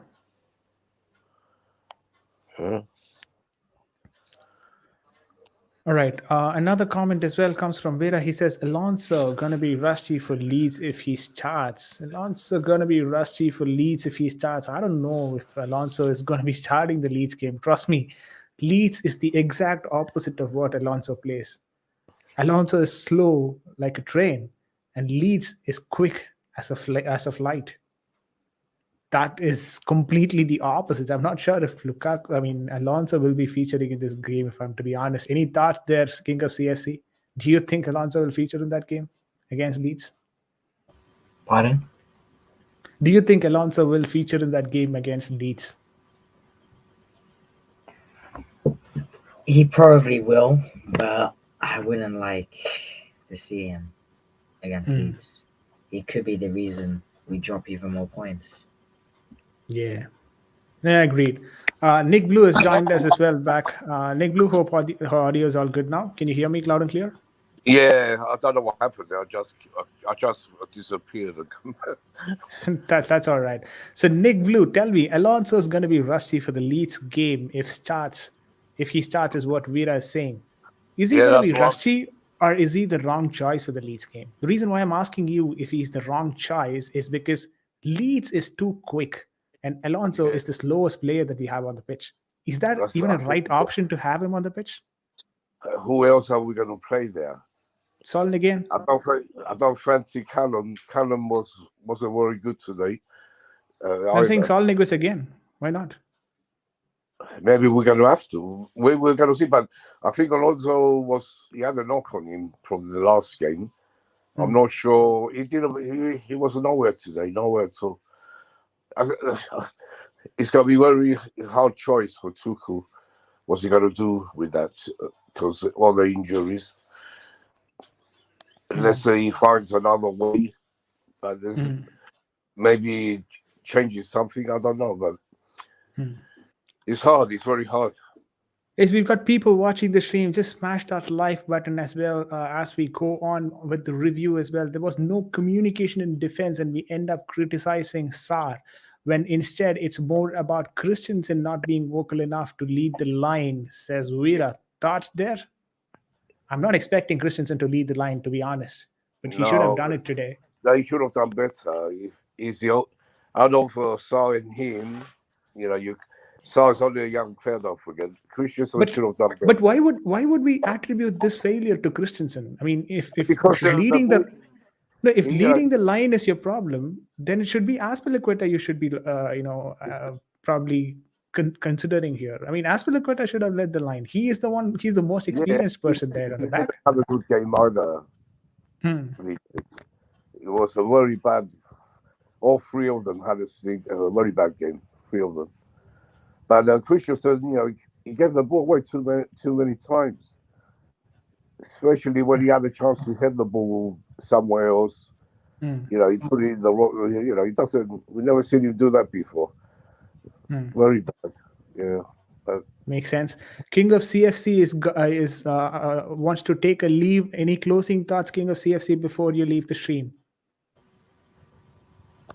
Well, it's what I've been repeating all the entire time. Just get a new left wing back, get a new centre back, give Lukaku some time to work on the chemistry. But what I think should have happened is bring on Lukaku in the second half of this game and then start him against Leeds. But I was surprised when he started. I thought it'd be Havertz, but he started. I was surprised to see Lukaku start. Really, Now that we've started Lukaku, it's better to start Havertz the next game and bring on Lukaku towards the end, 60th, maybe 70th minute. Yeah, maybe it's a good idea. Let's see what Tuchel decides. Not a bad call. Thank you so much, King of CFC, for joining in the stream as well. Hopefully we see you back in the Leeds game as well. Try to join our Discord channel. If you're not able to reach out to me, you can reach out to me on Twitter. We'll get connected there. Glitchly says hi, follow me or not. I'm not sure if it is a Twitch, automated message or something, but nevertheless, we move on. Vera with another comment says, thank you. Vera with another comment says, Vijay, if not Kunde, then for sure Marquinhos. Surely there is an upgrade on the Danish Maldini hologram. I mean, Marquinhos absolutely a brilliant buy, but it's still a dream signing. Wouldn't you agree, Nick? I don't think he will come to. I don't think we will get him. I think we still have that. We still have that connection with Thomas Tuchel and Marquinhos. But I'm not sure if that will happen. But I don't think it will happen. We have more chance with Tchouameni than Marquinhos. Completely understood. Completely agreed. I mean, Marquinhos is going to be difficult, mate. Let's be honest about it. Marquinhos is going to be difficult. So, you know what? If we get him, I'm happy. I'm not sure if that is possible. That's the problem. Let's see what's going to happen with Christensen, with his stats. His stats, been really funny lately with his contract. So we don't know, is he going to sign? We don't. It's crazy, isn't it? We're going to see anyway, but if he decides not to sign Chelsea, we will go out and get a better player than him. Yeah. Probably. I completely agreed. And with that, I think the question session at least is done. We are in the stream for 2 hours and 35 minutes right now. Before we end the stream, any closing thoughts, Nick? Any closing thoughts about the game? Anything that you'd like to say before the Leeds game? Of course, tomorrow we've got other streams lined up, but before that, just checking with okay, let's just quickly give you the schedule for the next 2 days, and then I'll leave it to Nick Blue to give his closing thoughts. For tomorrow, guys, we've got the Arsenal stream, Arsenal special with Scott Burgess tomorrow at 5:30 IST, which is probably 1 o'clock Eastern Standard Time. Oh, it's not Eastern Standard Time. It's European time, UK time, right? 1 p.m. UK time. We've got Scott Burgess coming in 10:30 Australian time. If I'm getting my time zones right, and it's completely mixing me because Scott is from Australia, I'm from India, and the stream probably is more popular in the UK. So, anyways, that's the schedule, guys. Tomorrow we've got that stream with our Arsenal fan. We're gonna understand what is Arsenal, Arsenal's ambition. What are they trying to do? Is Kroenke the problem? Is Arteta the problem? Is Aubameyang the problem? Are the Arsenal defense the problem? So let's analyze Arsenal tomorrow in detail. Hopefully you will be back for tomorrow's stream. And then we've got another stream as well, the Leeds preview game that is going to happen on Friday. The preview will happen on Friday with Almighty Blues Ankit joining us for that particular stream. Of course, I know Nick Blue will be aware of Ankit, RCBN. You might be aware of him, RCBN or Almighty Blues FC. So he will be here on the channel for Friday for the Leeds preview game. The timing is not yet decided, but then that is probably what we have on the agenda. And then we'll have, of course, the Leeds watch along. So we've got a busy week ahead. Every single day we've got to be having stream. So hopefully you are kept entertained in the channel. And over to you, Nick, for the closing thoughts. Yeah, I just want to say, Chelsea fans shouldn't get disheartened from tonight's performance. It was a make-up team, a lot of changes. Tuchel trying to make sure we're in all competitions. So, and the Premiership is the number one priority. And it was in the end, we can't say too much. It was a great goal. I don't think no one was going to save that shot. It was very hard for anyone. So just keep the faith. We'll be back to winning ways very soon. Thank you so much for everyone joining the stream. And with this, we are coming towards the end of the stream. Until next time, this is VJ signing off. Thank you all. Peace out. Bye.